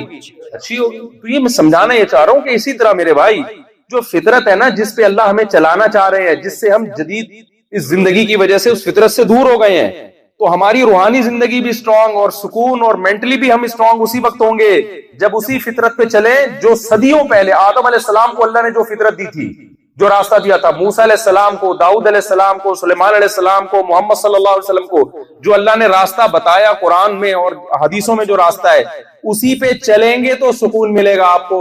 ادروائز سکون کے علاوہ آپ کو سب کچھ مل جائے گا، سکون نہیں ملے گا آپ کو۔ دولت ملے گی، پیسہ ملے گا، ہو سکتا ہے صحت بھی مل جائے، سکون نہیں ملے گا، کیونکہ نیچر میں ہی سکون ہے میرے بھائی، اور نیچر سائنسی ترقی سے چینج نہیں ہوتی۔ تو میں وہ آگے واقعہ تو سنا دیتا ہوں۔ وہ طائف میں نا ہمارے استاذ تھے، وہ طائف جو مکہ مکرمہ کے قریبی شہر ہے نا سعودی عرب میں، وہاں کے قاضی ہیں، سعودی عرب کے جج ہیں، بوڑھے جج تھے۔ تو ہمارے استاذ نے ان سے پوچھا کہ حضرت آپ اتنے سالوں سے کیسز نمٹا رہے ہیں، تو کوئی بڑا ہی انوکھا واقعہ آپ کی زندگی میں آیا ہو تو بتائیے۔ اس کا ایکو اگر ختم کر دیں تو بہت اچھا ہوگا۔ کوئی انوکھا واقعہ آپ کی زندگی میں آیا ہو تو بتائیے۔ انہوں نے پھر بتایا، میری زندگی میں ایک عجیب واقعہ آیا کہ 4 عورتیں آئیں، جوان عورتیں، انہوں نے کیس کیا اپنے ہسبینڈ کے خلاف کہ ہمارا ہسبینڈ ہمارے قریب بہت زیادہ آتے ہیں، جس کی وجہ سے ہمیں ٹینشن ہونے لگی ہے۔ یعنی میاں بیوی کا جو ریلیشن ہوتا ہے نا، وہ ہم سے اتنا زیادہ قائم کرتے ہیں کہ اب ہمارے بس میں، ہماری برداشت سے باہر ہے، پابندی لگائی جائے اس کو۔ 4 بیگمات ہیں اور میاں صاحب نے چاروں کو اتنی ٹینشن دی ہوئی ہے کہ وہ بیویاں عدالت پہنچ گئی، برقعے میں، پردے والی عورتیں تھیں، وہ عدالت میں پہنچ گئی کہ بھائی اس کو بولو کہ اب یعنی نہیں آئے یہ۔ تو وہ قاضی صاحب کہتے ہیں میں حیران ہوا، یار کون ٹارزن کی اولاد ہے جو جس نے 4 بیویوں کو اتنی ٹینشن دی ہوئی ہے؟ تو کون ہے بھائی یہ ٹارزن؟ خیر کہتے ہیں اب کیس چونکہ آیا تھا، رپورٹ آئی تھی تو میں نے بلوا لیا اس کو۔ کہہ رہے میرا خیال یہ تھا کوئی ہوگا، اسپیڈ بریکر بنے ہوئے ہوں گے بڑے بڑے، یہ تو میں اپنا تبصرہ کر رہا ہوں، جو باڈی بلڈروں کے ہوتے ہیں اوٹ پٹانگ قسم کے، ایسے ایسے کر کے جو آ رہے ہوتے ہیں مسلس، تو وہ کوئی اس ٹائپ کا کوئی ہوگا بڑا پاورفل آدمی۔ جب میں دیکھا تو وہ ایک بابا ہے لاٹھی ہاتھ میں اور کمر اس کی جھکی ہوئی، وہ آ رہا ہے کورٹ میں۔ کہہ رہے میں نے کہا یار اس بزرگ کو دیکھو اور اس کے کام دیکھو۔ کہہ رہے میں نے کہا کہ بھائی کیس تو بعد میں ہوگا، میں بزرگ کو سائڈ پہ لے گیا، میں نے بولا کھاتا واتا کیا ہے تو پہلے یہ بتا، کھاتا کیا ہے، پہلے اس کی علوم سے فائدہ اٹھایا جائے، کیس تو ہوتا رہے۔ اس بزرگ نے یہ بولا کہ میں صرف کھجور کھاتا ہوں، زیتون کا تیل ہے، اونٹنی کا دودھ ہے، بس اس 3 چیزوں پہ زندگی گزر رہی ہے۔ تو اگر وہ ٹیکنالوجی اور ڈاکٹروں کے مشورے سے چل رہا ہوتا ہے، ایکچولی ایک متوازن غذا کے لیے یہ بھی چاہیے تو یہ بھی چاہیے تو یہ بھی چاہیے، تو یہ حالات ہوتے بھائی جدید خوراکیں کھا رہا تھا یا قدیم خوراکیں؟ اب وہ بزرگ کہتے ہیں کہ بھائی وہ تو 1000 سال پہلے موسیٰ علیہ السلام بھی چونکہ کھجور کھاتے تھے، اب تو سائنس نے 3-4 ہزار سال پہلے موسیٰ علیہ السلام بھی چونکہ کھجور کھاتے تھے، تو اب تو سائنس نے اتنی ترقی کی، اب میں پیزا کھاؤں گا، اب میں کھجور نہیں کھاؤں گا۔ یا اب وہ جو زیتون کا تیل ہے وہ تو قرآن میں بھی اس کا تذکرہ ہے، موسیٰ علیہ السلام 3-4 ہزار سال پہلے موسیٰ کلیم اللہ نے بھی زیتون کا، اس میں بھی اس وقت زیتون کھایا جاتا تھا۔ تو اب چونکہ سائنس نے اتنی ترقی کی ہے، اب میں ڈاکٹروں کا تجویز کردہ آئل جو فلاں کمپنی نے بنایا ہے وہ میں کھاؤں گا، اور اونٹنی کا دودھ یہ پرانے زمانے کی پرانی باتیں، میں پیوں گا ڈبے کا دودھ جو ریکمینڈ کیے مجھے سعودی عرب کے فلاں ڈاکٹر نے۔ تو آپ بتائیں اگر وہ یہ کر رہے ہوتے تو یہ رپورٹیں ہوتی؟ ارے بھائی بول لو نا یار.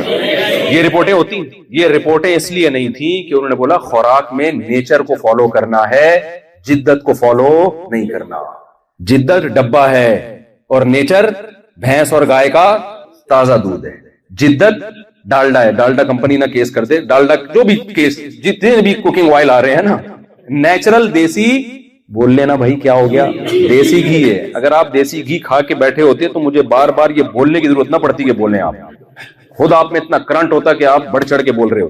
تو دیکھو میرا مقصد ان واقعات سے واقعات سنانا نہیں ہے, میرا مقصد یہ بتانا ہے کہ جیسے صحت کے معاملے میں نیچر سے انسان بغاوت کرے تو صحت مند نہیں رہ سکتا, تو جیسے مادی صحت میں اس طرح مینٹلی صحت جس کو ہم سکون اور اطمینان کہتے ہیں, اس میں بھی اگر فطرت سے بغاوت کرو گے تو کبھی بھی سکون نہیں ملے گا. اب فرق کیا ہے مادی صحت میں اور روحانی اور مینٹلی صحت میں؟ فرق یہ ہے کہ مادی صحت کا تعین کرنے میں زیادہ ٹینشن نہیں ہوتی, پتہ چل جاتا ہے. اللہ نے خود ہی انسان کو بتا دیا ہے یہ کھاؤ یہ نہیں, ہمیشہ سے کھاتے آ رہے ہیں نا لوگ کیا کھانا ہے کیا نہیں کھانا. لیکن یہ جو صحت جو ہماری روحانی زندگی کے لیے اور مینٹلی ہیلتھ کے لیے ضروری ہے, یہ پیغمبروں کے بتائے بغیر خود سے انسان سمجھ نہیں سکتا, خود سے نہیں فیصلہ کر سکتا کہ صحیح کیا ہے غلط کیا ہے. اگر انسان کی عقل پہ ڈال دیا جائے نا تو قیامت تک یہی فیصلہ نہیں کر سکتا کہ زنا اچھی چیز ہے یا نکاح اچھی چیز ہے, اگر عقل پہ فیصلہ کر دیا جائے. اگر عقل پہ ڈال دیا جائے اس کو نہیں پتا چلے گا کہ ماں باپ گھر میں رکھنے کی چیز ہے یا اولڈ ہاؤس میں جمع کرانے کی چیز ہے. یہ ڈیبیٹ ہوگی اور یہ مسئلہ پینڈنگ میں چلا جائے گا. عقل نہیں فیصلہ کر سکتی کہ شراب بری چیز ہے یا اچھی چیز ہے. آپ دلائل کے انبار لگا دیں, ایک شخص کہے گا بری چیز ہے پی کے نشہ آتا ہے, دوسرا کہے گا یہی تو اچھائی ہے کہ پی کے نشہ آتا ہے, یہی تو اچھائی ہے, نشہ آتا ہے آدمی غموں کو بھول جاتا ہے, تو جو چیز غم بھلا رہی ہے بری کیسے ہو سکتی ہے؟ آپ اس پہ ڈیبیٹ کر کے سمجھائیں کہ بھائی اگر نشہ دیکھو قتل ہو جاتے ہیں تو بھائی اتنا کہتے ہیں پھر لمٹ میں پیو, زیادہ مت پیو, قانون سازی ہونی چاہیے. 20 دلائل دیے جا سکتے ہیں شراب کو لیگل کرنے کے, اچھا قرار دینے. اگر انسانوں پہ ڈال دیا جائے, آج کل ہومو سیکسولیٹی کی پوری دنیا میں تحریکیں چل رہی ہیں نا, 1990 تک امریکہ میں اس کو نفسیاتی بیماری سمجھا جاتا تھا, دماغی بیماری ہے, یہ پاگل ہے وہ آدمی جو ان چیزوں میں پڑتا ہے. آج اس کو دنیا کیا کہہ رہی ہے, موٹیویٹ کر رہی ہے, جائز ہے بھائی. تو عقل نہیں فیصلہ کر سکتی ہر چیز میں, نہیں کچھ چیزوں میں تو کر سکتی ہے, ہر چیز میں عقل فیصلہ نہیں کر سکتی. تو اللہ نے انسانوں کو انسانوں کی عقل پہ نہیں چھوڑا ہے, اللہ نے پیغمبروں کو دنیا میں بھیجا ہے جو ان کو یہ بتائیں گے یہ نیچرل ہے اور یہ نیچرل نہیں ہے, یہ فطرت ہے یہ غیر فطری ہے, تاکہ لوگ اپنی عقل کا غلط استعمال کر کے, کیونکہ انسان جب عقل استعمال کرتا ہے اس میں بعض دفعہ اس کی خواہشات کا غلبہ ہوتا ہے, خواہشات اس کو غلط رخ پہ لے کے جا رہی ہوتی ہیں. مثال کے طور پر کچھ لوگ کراچی میں پائپ کے اندر بیٹھے ہوئے سٹا لگا رہے ہیں, ہیروئن پی رہے ہیں, گندے میلے کپڑے, کوئی وہاں پڑا ہوا ہے کوئی وہاں پڑا ہوا ہے. عقل کیا کہتی ہے دیکھتے ہی فوراً کہ بھائی یہ چیز پینے کی نہیں ہے, لیکن خواہشات انسان کی عقل پہ غالب آتی ہیں. اگر عقل کافی ہوتی تو پھر ہر ہیروئنچی کو اس کی عقل نے کیوں نہیں روکا, یہ کیوں پڑے میں پائپ کے اندر ہیروئن پی پی کے مر رہے ہیں؟ وجہ کیا ہے کہ ان کی خواہشات نے ان کی عقل کو بیوقوف بنایا. انہوں نے کہا یار 2-4 سٹے لگانے سے کچھ نہیں ہوتا, یا کوئی غم ان کو دنیا میں آئے, انہوں نے کہا کہ پی لیں گے تو وہ غم کیا ہو جائیں گے. حالانکہ اللہ نے غم کا جو علاج بتایا ہے وہ سٹے یا شراب نہیں بتایا, اللہ نے یہ بتایا کہ مسافر خانہ ہے, کبھی بس میں انسان لٹک کے چلا جاتا ہے اور کبھی اس کو اچھی سیٹ مل جاتی ہے. سفر کی ٹینشنوں کو بڑی ٹینشن نہیں سمجھا جاتا, یہ اللہ نے غم کا علاج بتایا. آپ غم کا علاج تلاش کر رہے ہو عیاشی میں, خودکشی میں, اور نفسیاتی ڈاکٹروں کے پاس تلاش کر رہے ہو. ہمارے پاس تو خود نفسیاتی ڈاکٹر آئے ہیں, ایسی ایسی ٹینشن ہے ان کو کہہ رہے ہیں یار ہم لوگوں کا کاؤنسلنگ کرتے تھے, آج خود ڈپریشن میں گئے ہوئے ہم. کیونکہ جو دنیا کو مسافر خانہ نہیں سمجھے گا میرے بھائی, اس کے پاس کوئی گولی نہیں ہے جو آپ کی ڈپریشن, وہ وقتی طور پر تو ہو جائے گا فائدہ, ورنہ حقیقت میں کوئی علاج نہیں ہے اس کے پاس. تو کیا کہہ رہا تھا میں, وہ بات ہی دماغ سے نکل, ایک مثال نہیں وہ بھی ایک مثال, وہ ایک مثال دے رہا تھا میں, ادھر کو کیسے پلٹ گیا. چلو مفتی سے قاضی صاحب, نہیں وہ تو پرانا قصہ ہو گیا نا, وہ جو بزرگ آئے تھے کمر جھکی ہوئی تھی, وہ تو میں نے کھجور کے فضائل بتا رہا تھا آپ کے سامنے. تو خیر, تو جب تک یہ ڈپریشن, اور ہاں میں یہ کہہ رہا تھا کہ اسلام نے جو آپ کو بتایا ہے وہ نیچرل ہے. ہاں میں ہیروئنچیوں کی مثال دے رہا تھا, ہیروئنچیوں میں ایسا کھو گیا تھا نا میں کہ وہ بھول ہی گیا, کیونکہ ہمارے یہاں ہیروئنچی الحمدللہ بہت ہے, بہت ہے. تو اب آپ کیا کرو گے اگر آپ عقل سے فیصلہ, وہ ہیروئنچی کو جب پتا تھا کہ اس نے بہت سے ہیروئنچیوں کا انجام دیکھا ہے نا, پھر بھی کیوں جا رہا ہے, شہوات اور خواہشات کیا کرتی ہیں, انسان کی عقل کو کیپچر کر لیتی. دنیا میں یہی ہو رہا ہے. ہومو سیکسولیٹی کیوں عام ہو رہی ہے, اس لیے کہ جو اس برائی میں پڑ گئے اب ان کو بجائے اس کے کہ عقل استعمال کر کے اس برائی کو چھوڑے تو خواہشات نہیں چھوڑنے دیتی، انہوں نے اسی کو کیا کر دیا؟ لیگل۔ ہر برائی کے پیچھے خواہشات ہوتی ہیں جو آپ کو مس گائیڈ کر کے اندھیروں میں ڈال۔ خودکشی کرنے والا خودکشی کیوں کرتا ہے؟ اس کی بھی تو عقل کہہ رہی ہے کہ یار اتنی ٹینشن میں رہنے کا فائدہ کیا، اور جا کے اپنی جو زندگی جو سب سے بڑی نعمت ہے، جس کو بچانے کے لیے کروڑوں اربوں روپے لوگ خرچ کر دیتے ہیں، وہ اپنے ہاتھ سے اس زندگی کو تباہ کر رہا ہوتا ہے، اپنے ہاتھ سے برباد کر رہا ہوتا ہے۔ تو اس لیے اللہ نے انسانوں پہ رحم کیا، اللہ نے انسانوں کو پیدا کر کے انسانوں کی عقل کے حوالے نہیں کیا۔ یہ نہیں کہا کہ بے عقل بن جاؤ، نہ نہ، اللہ نے عقل کو صحیح رہنمائی دی کہ عقل ان اصولوں کی روشنی میں استعمال ہوگی، کیونکہ اسلام جتنا عقل استعمال کرنے کا حکم دیتا ہے نا، اتنا کوئی مذہب عقل استعمال کرنے کا حکم نہیں دیتا، لیکن اسلام اس عقل کو میں رہنمائی کرتا ہے کہ غلط سے یہ خواہشات سے مغلوب نہ ہو جائے۔ تبھی قرآن نے کہا افرأیت من اتخذ الہہ ہواہ، بھلا اس شخص کو دیکھا جس نے اپنی خواہشات کو معبود بنا لیا، جو خواہشات کو پہلے رکھتا ہے عقل کو بعد میں رکھتا ہے۔ تو اللہ تعالیٰ نے ہمیں بتایا کہ بھائی دیکھو میں نے تمہیں جتنی صلاحیتیں دی ہیں ان میں کوئی صلاحیت لامحدود نہیں ہے، تمام صلاحیتیں محدود ہیں۔ اب ان صلاحیتوں سے فائدہ نہ اٹھانا بھی ظلم، اور اپنی اوقات سے زیادہ ان سے فائدہ اٹھانے کی کوشش کرنا بھی کیا ہے؟ ظلم ہے۔ مثال کے طور پر اللہ نے ہمیں آنکھ سے دیکھنے کی صلاحیت دی یا ہاتھوں سے وزن اٹھانے کی صلاحیت دی، اب ہم کوئی چیز اٹھا ہی نہیں رہے ہیں ہاتھ سے، یہ بھی ظلم ہے یا نہیں ہے؟ روٹی کا نوالا بھی نہیں اٹھا رہے ہم، اور یہ سمجھ رہے ہیں کہ اس سے ہمارے ہاتھ میں طاقت آ جائے گی یا ہماری انرجی اسٹور ہو جائے گی۔ بھائی ایسا کچھ بھی نہیں ہوگا، ہاتھ جو ہے روٹی اٹھاؤ، وزن اٹھاؤ، جہاں ضرورت کی چیز ہے وہاں ہاتھوں کو استعمال کرنا پڑے گا۔ لیکن آپ نے کیا کیا؟ آپ نے کہا چونکہ میں اپنے ہاتھ سے 10 کلو ویٹ اٹھا سکتا ہوں، لہذا میں اب اس سے پورا یہ جو انہوں نے وہ بنایا ہے نا، پورا جو پل بنایا ہے سمندر کے اوپر، میں جاؤں گا اور ایک ہاتھ سے اوپر اٹھا لوں گا۔ تو لوگ کیا کہیں گے؟ بھائی یہ پی کے آگے آج تو لگتا ہے زیادہ پی لیے۔ جب انسان پیتا ہے تو اس طرح کی باتیں کرتا ہے۔ آپ دیکھتے ہو اللہ نے دیکھنے کی صلاحیت دی، ایک آدمی کہتا ہے میں یہاں سے بیٹھے بیٹھے دیوار کے پیچھے دیکھ کے بتاؤں گا، لوگ کیا کہتے ہیں؟ بھائی دیکھنے کا مطلب یہ، وہ کہہ رہے میری نظر چونکہ 6x6 ہے لہذا میں تیسرا آسمان دیکھ کے بتا رہا ہوں کہ کہاں ہے وہ۔ تو لوگ کیا کہیں گے؟ بھائی 6x6 کا مطلب بھی کیا ہے؟ محدود ہے، اتنی نہیں ہو سکتی کہ آپ ایک لمٹ کو کراس کر جاؤ۔ تو مجھے ایک بات بتاؤ، جب ساری صلاحیتیں محدود ہیں، لوگوں کا کھانے میں مقابلہ ہوتا ہے، یہ اتنی روٹیاں کھا گیا، وہ اتنی روٹیاں کھا گیا، تو جتنی بھی کھا جائے ایک ٹائم پہ آ کے اس کو بس کرنا پڑے گا کہ نہیں کرنا پڑے گا؟ کیونکہ آپ کے معدے میں اسپیس محدود ہے یا لامحدود ہے یا محدود ہے؟ تو محدود ہے۔ تو مجھے ایک بات بتاؤ، یہ کیسے ہو سکتا ہے کہ عقل کو جو اللہ نے صلاحیت دی وہ لامحدود دیتی ہو، وہ سب کچھ صحیح فیصلہ کر دیتی ہے، جب بھی فیصلہ کرنے بیٹھے گی ہمیشہ صحیح فیصلہ کرے گی؟ یہ ہو سکتا ہے کیا؟ ہر چیز میں گائیڈ کر رہی ہے۔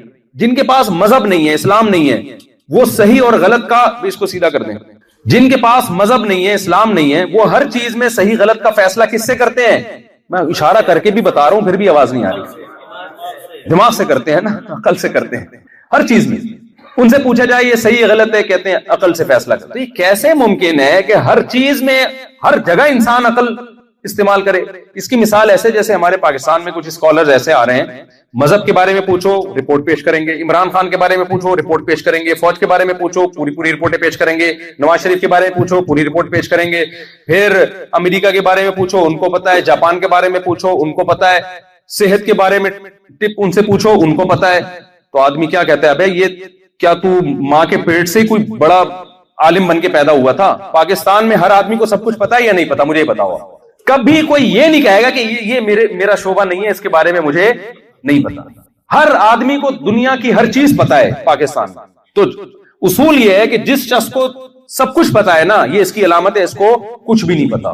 آپ دیکھ لو نا، کوئی حکیم ہوگا تو کینسر کا بھی پتا ہے اس کو، بلڈ پریشر کا بھی پتا ہے اس کو، گردوں کی پتھری کا بھی اس کو پتا ہے، گھٹنوں کا بھی اس کو پتا ہے، سر پہ بال کیسے اگیں گے اس کو بھی، کوئی ڈاکٹر ہوگا تو وہ بھی ساری چیزوں کا اس کو سب کچھ پتا ہے۔ ایک یوٹیوب پہ بڑے مشہور ڈاکٹر ہیں، ان کو سب چیزوں کے بارے میں رپورٹ ہے نا۔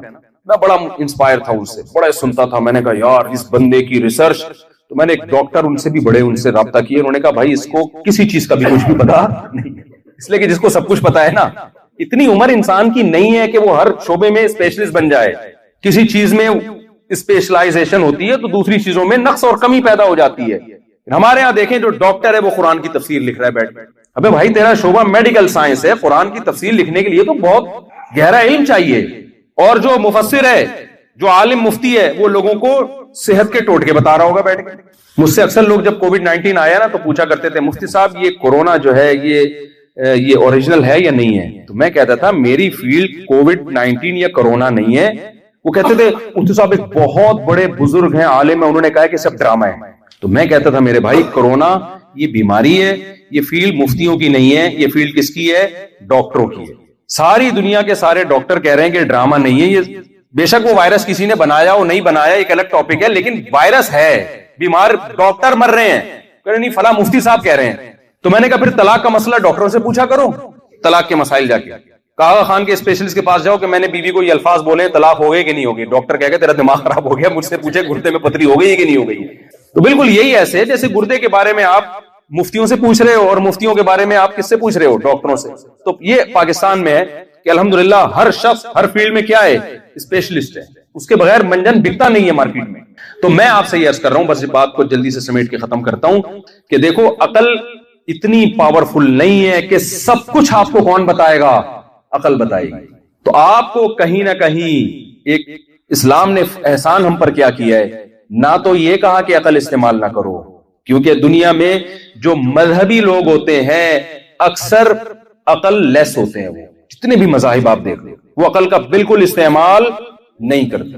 قرآن نے کیا کہا کہ تم ان پتھروں کے بنے ہوئے بتوں کے سامنے جھکتے ہو, افلا تعقلون, عقل سے کام کیوں نہیں لیتے؟ اگر قرآن ہمیں عقل استعمال کرنے سے روکتا تو بار بار یہ کہتا افلا تعقلون, عقل سے کام کیوں نہیں لیتے؟ اس کا مطلب قرآن عقل سے کام لینے کا حکم دے رہا ہے کہ جن پتھروں کو اپنے ہاتھ سے بناتے ہو تم ان کے خالق ہو, ان کو کریٹر کیسے مان رہے ہو تم؟ ان کے سامنے جھک کیسے رہے ہو تم؟ پھر قرآن جگہ جگہ ہمیں حکم دیتا ہے کہ اگر میں نے اس کائنات کو بے مقصد بنایا ہے, تمہیں موت کے بعد دوبارہ زندگی نہیں دینی. اس کا مطلب جرم کرنے والے اور نیکی کرنے والے سب کیا ہے؟ برابر ہیں. تو تمہیں کیا ہو گیا؟ کیسی بے عقلی کی باتیں کر رہے ہو؟ ام نجعل المتقین کالفجار, جو نیک لوگ ہیں برے لوگ ہیں میں مار کے مٹی کر کے ختم کر دوں گا. تو یہ تو میرے اوپر الزام ہے. دیکھو دنیا کی کوئی گورنمنٹ ایسی نہیں ہے جو لا پہ چلنے والے اور لا کو توڑنے والے دونوں کے ساتھ سیم سلوک کرے. ہے کوئی دنیا کی ایسی گورنمنٹ کہ بھائی جو بھی بس جو مرضی کرنا ہے کرو, انجام سب کا سیم ہوگا؟ نہ, جرم کی حیثیت سے سزائیں بڑھتی چلی جاتی ہیں. تو اللہ کہہ رہا ہے کہ جب دنیا کی گورنمنٹ یہ کام نہیں کرتی, میں نے اگر مار کے مٹی کر کے ختم کرنا تھا, دوبارہ زندگی دے کے حساب و کتاب نہیں لینا, تو اس دنیا میں تو ہزاروں انسانوں کے قتل کرنے والے بھی ہوتے ہیں اور ہزاروں انسانوں کی جانیں بچانے والے بھی ہوتے ہیں. اس دنیا میں ایسے بھی ہیں جنہوں نے اپنے محسنین ماں باپ کو گلا گھونٹ کے جان سے مار دیا تھوڑی سی وراثت کی خاطر, اور ایسے بھی ہیں جو بوڑھے ماں باپ کے قدموں میں ہمیشہ جنت تلاش کرتے رہے. دنیا تھوڑی ان کو صلہ دیتی ہے, کو دیتی ہے دنیا ان کو صلہ. اس دنیا میں ایسے بھی ہیں, ہمارے ملکوں میں تو بہت اس طرح کے لوگ بھی ہیں, غریبوں کے منہ سے نوالے چھین چھین کے ان کو کھا گئے, لاکھوں لوگوں کے موت کا ذریعہ بنے غربت مہنگائی کر کے, اور کھربوں روپے کی جائیدادیں بنا لی. ان کا پیٹ بھر کے ہی نہیں دے رہا. کیا دنیا میں سزا ملتی ہے؟ اور ایسے لوگ بھی ہیں جنہوں نے اپنا پیٹ کاٹ کے ہزاروں کو کھانا کھلایا, ان کا پیٹ بھرا. ایسی قربانی دینے والے بھی آپ کو ہمارے ہی ملکوں میں ملیں گے. ہر طرح کے لوگ ہر جگہ ہوتے ہیں. تو یہ کیا بات ہے کہ جو لاکھوں لوگوں سے نوالا جس نے چھین لیا وہ بھی مر کے مٹی ہو کے ختم, اور جس نے اپنا پیٹ کاٹ کے ہزاروں لاکھوں کو کھلایا وہ بھی مر کے مٹی ہو کے ختم. نہ اس کو اچھائی کا صلہ ملا, نہ اس کو برائی کا بدلہ ملا. تو دنیا کی گورنمنٹ میں تو اس دھاندلی کا چانس ہے. جس خدا نے اس کائنات کو بنایا, اللہ کہتا ہے ذالک ظن الذین کفروا, یہ الزام مجھ پہ وہ لوگ لگاتے ہیں جو میرا انکار کرتے ہیں. ایسا الزام لگانے والوں کو میں چھوڑوں گا نہیں, ان کو سزا ملے گی کہ مجھے اتنا کرپٹ کیسے قرار دے دیا انہوں نے. تو یہ اللہ ہم سے عقل استعمال کروا رہے ہیں کہ نہیں کروا رہے؟ بولتے کیوں نہیں بھائی؟ کروا رہے ہیں. ان فی خلق السماوات والارض واختلاف اللیل والنہار لآیات لأولی الالباب. اللہ کہتے ہیں آسمانوں اور زمینوں کی پیدائش میں اور دن اور رات کے چھوٹے اور بڑے ہونے میں اور سورج اور چاند کی گردشوں میں عقل مندوں کے لیے بڑی بڑی نشانیاں ہیں. کیا مطلب؟ ان لوگوں کے لیے جو اپنی عقل کا استعمال کرتے ہیں. یہ عقل ان کو کہے گی کہ یہ خود نہیں بنے بلکہ ان کو کسی نے بنایا ہے, کوئی کریٹر ہے. تو قرآن جتنا عقل کے استعمال کا حکم دے رہا ہے اتنا دنیا کا کوئی مذہب عقل کے استعمال کا حکم نہیں دیتا, بلکہ وہ عقل کے استعمال سے روکتے ہیں آپ کو. ان کو پتہ ہے عقل استعمال کی تو مذہب کو چھوڑ دیں گے یہ لوگ, جبکہ قرآن غیر مسلم کو اسلام کی طرف لانے کے لیے عقل کے بھرپور استعمال کا حکم دے رہا ہے. یہاں تک بات سمجھ میں آ گئی؟ مجھے لگ رہا ہے بہت سے لوگوں کو اردو نہیں آتی, تو مجھے بڑے گھور گھور کے دیکھ رہے ہیں, کوئی چہرے سے ان کے تاثرات ہی نہیں ہے, تو ان کو کوئی بعد میں ترجمہ کر کے بتا دے بھائی اچھا یہاں اردو اسپیکنگ کو میں نے دیکھا پشتو بول رہے ہیں, یہ کراچی کے کماڑی کے ہیں, یہ پشتو بول رہے ہیں. تو میں نے کہا آپ اردو اسپیکنگ نے پشتو کیسے, کہہ رہے سب رہتا ہی سارے پٹھانوں میں ہوں میں, کہہ رہے میں تو سارے پشتو والوں میں ہی رہ رہا ہوں, کمال ہو گیا. تو جتنے اسلام کے علاوہ مذاہب ہیں نا وہ آپ کو کہتے ہیں عقل استعمال نہ کرو. حتیٰ کہ جو ملحد اور ایتھیسٹ ہے نا, میں قسم اٹھا کے بولتا ہوں وہ بھی عقل استعمال نہیں کرنے دیتا آپ کو, کہتے ہیں عقل سے مت سوچو. جو میں کہہ رہا ہوں لیبل لگائے گا کہ عقل استعمال کرو. سائنس کہتی ہے خدا نہیں ہے, حالانکہ سائنس کہتی نہیں ہے کہ خدا, سائنس اس سے خاموش ہے کہ خدا ہے یا نہیں ہے. نیوٹن کتنا بڑا سائنسدان تھا نا, وہ خدا کا معترف تھا. آئنسٹائن کتنا بڑا سائنٹسٹ تھا, وہ خدا کا معترف تھا. حتیٰ کہ ڈاروین خدا کے وجود کو مانتا تھا, ڈاروین تک خدا کے وجود کو مانتا. اب یہ ٹاپک نہیں ہے, میں بھی اس میں نہیں پڑھتا, لیکن عقل اگر آپ استعمال کریں تو عقل کہے گی کہ خدا کا وجود ہے. یہ کمبخت عقل کا استعمال کرتے نہیں ہیں. کیوں؟ اس لیے کہ اس کائنات میں چینجر کے بغیر چینجنگ نہیں ہوتی, تو کریٹر کے بغیر کریشن کیسے ہو گئی؟ کریشن زیادہ مشکل ہے یا چینجنگ زیادہ مشکل ہے؟ یہ تو سائنس کا اصول ہے بھائی, اور مشاہدے پر مبنی ہے. سائنسدانوں نے نہ بھی کہا ہوتا ہے تو ہمیں نظر آ رہا ہے. بعض چیزیں تو ایسی سائنسی تھیوری ہوتی ہے. نیوٹن نے اگر یہ نہ کہا ہوتا کہ سیب اوپر سے نیچے آتا ہے تو ہم کیا یہ کہتے کہ نیچے سے اوپر جاتا ہے؟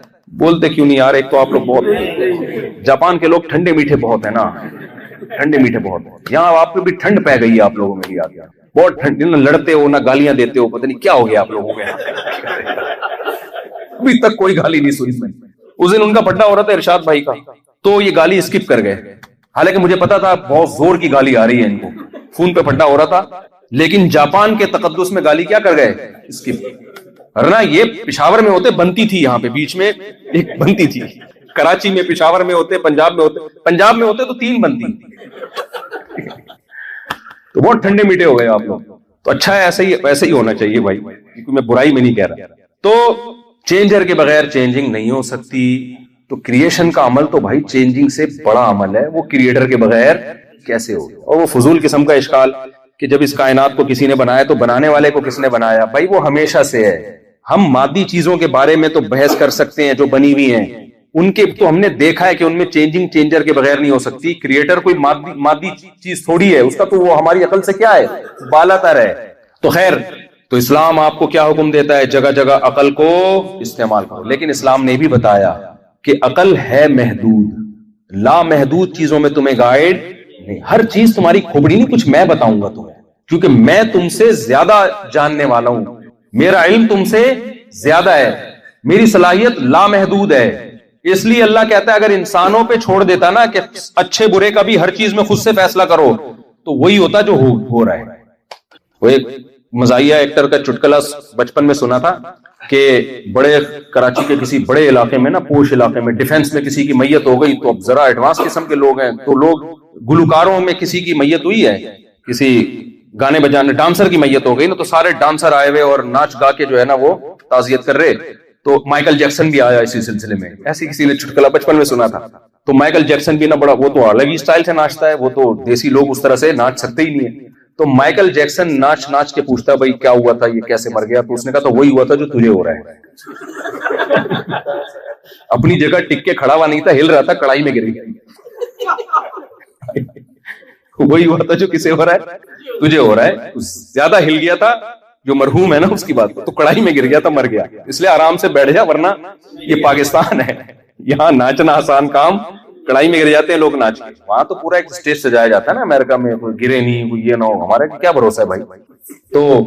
تو میں وہ پتہ نہیں کس پہ چٹکلا سنایا میں نے.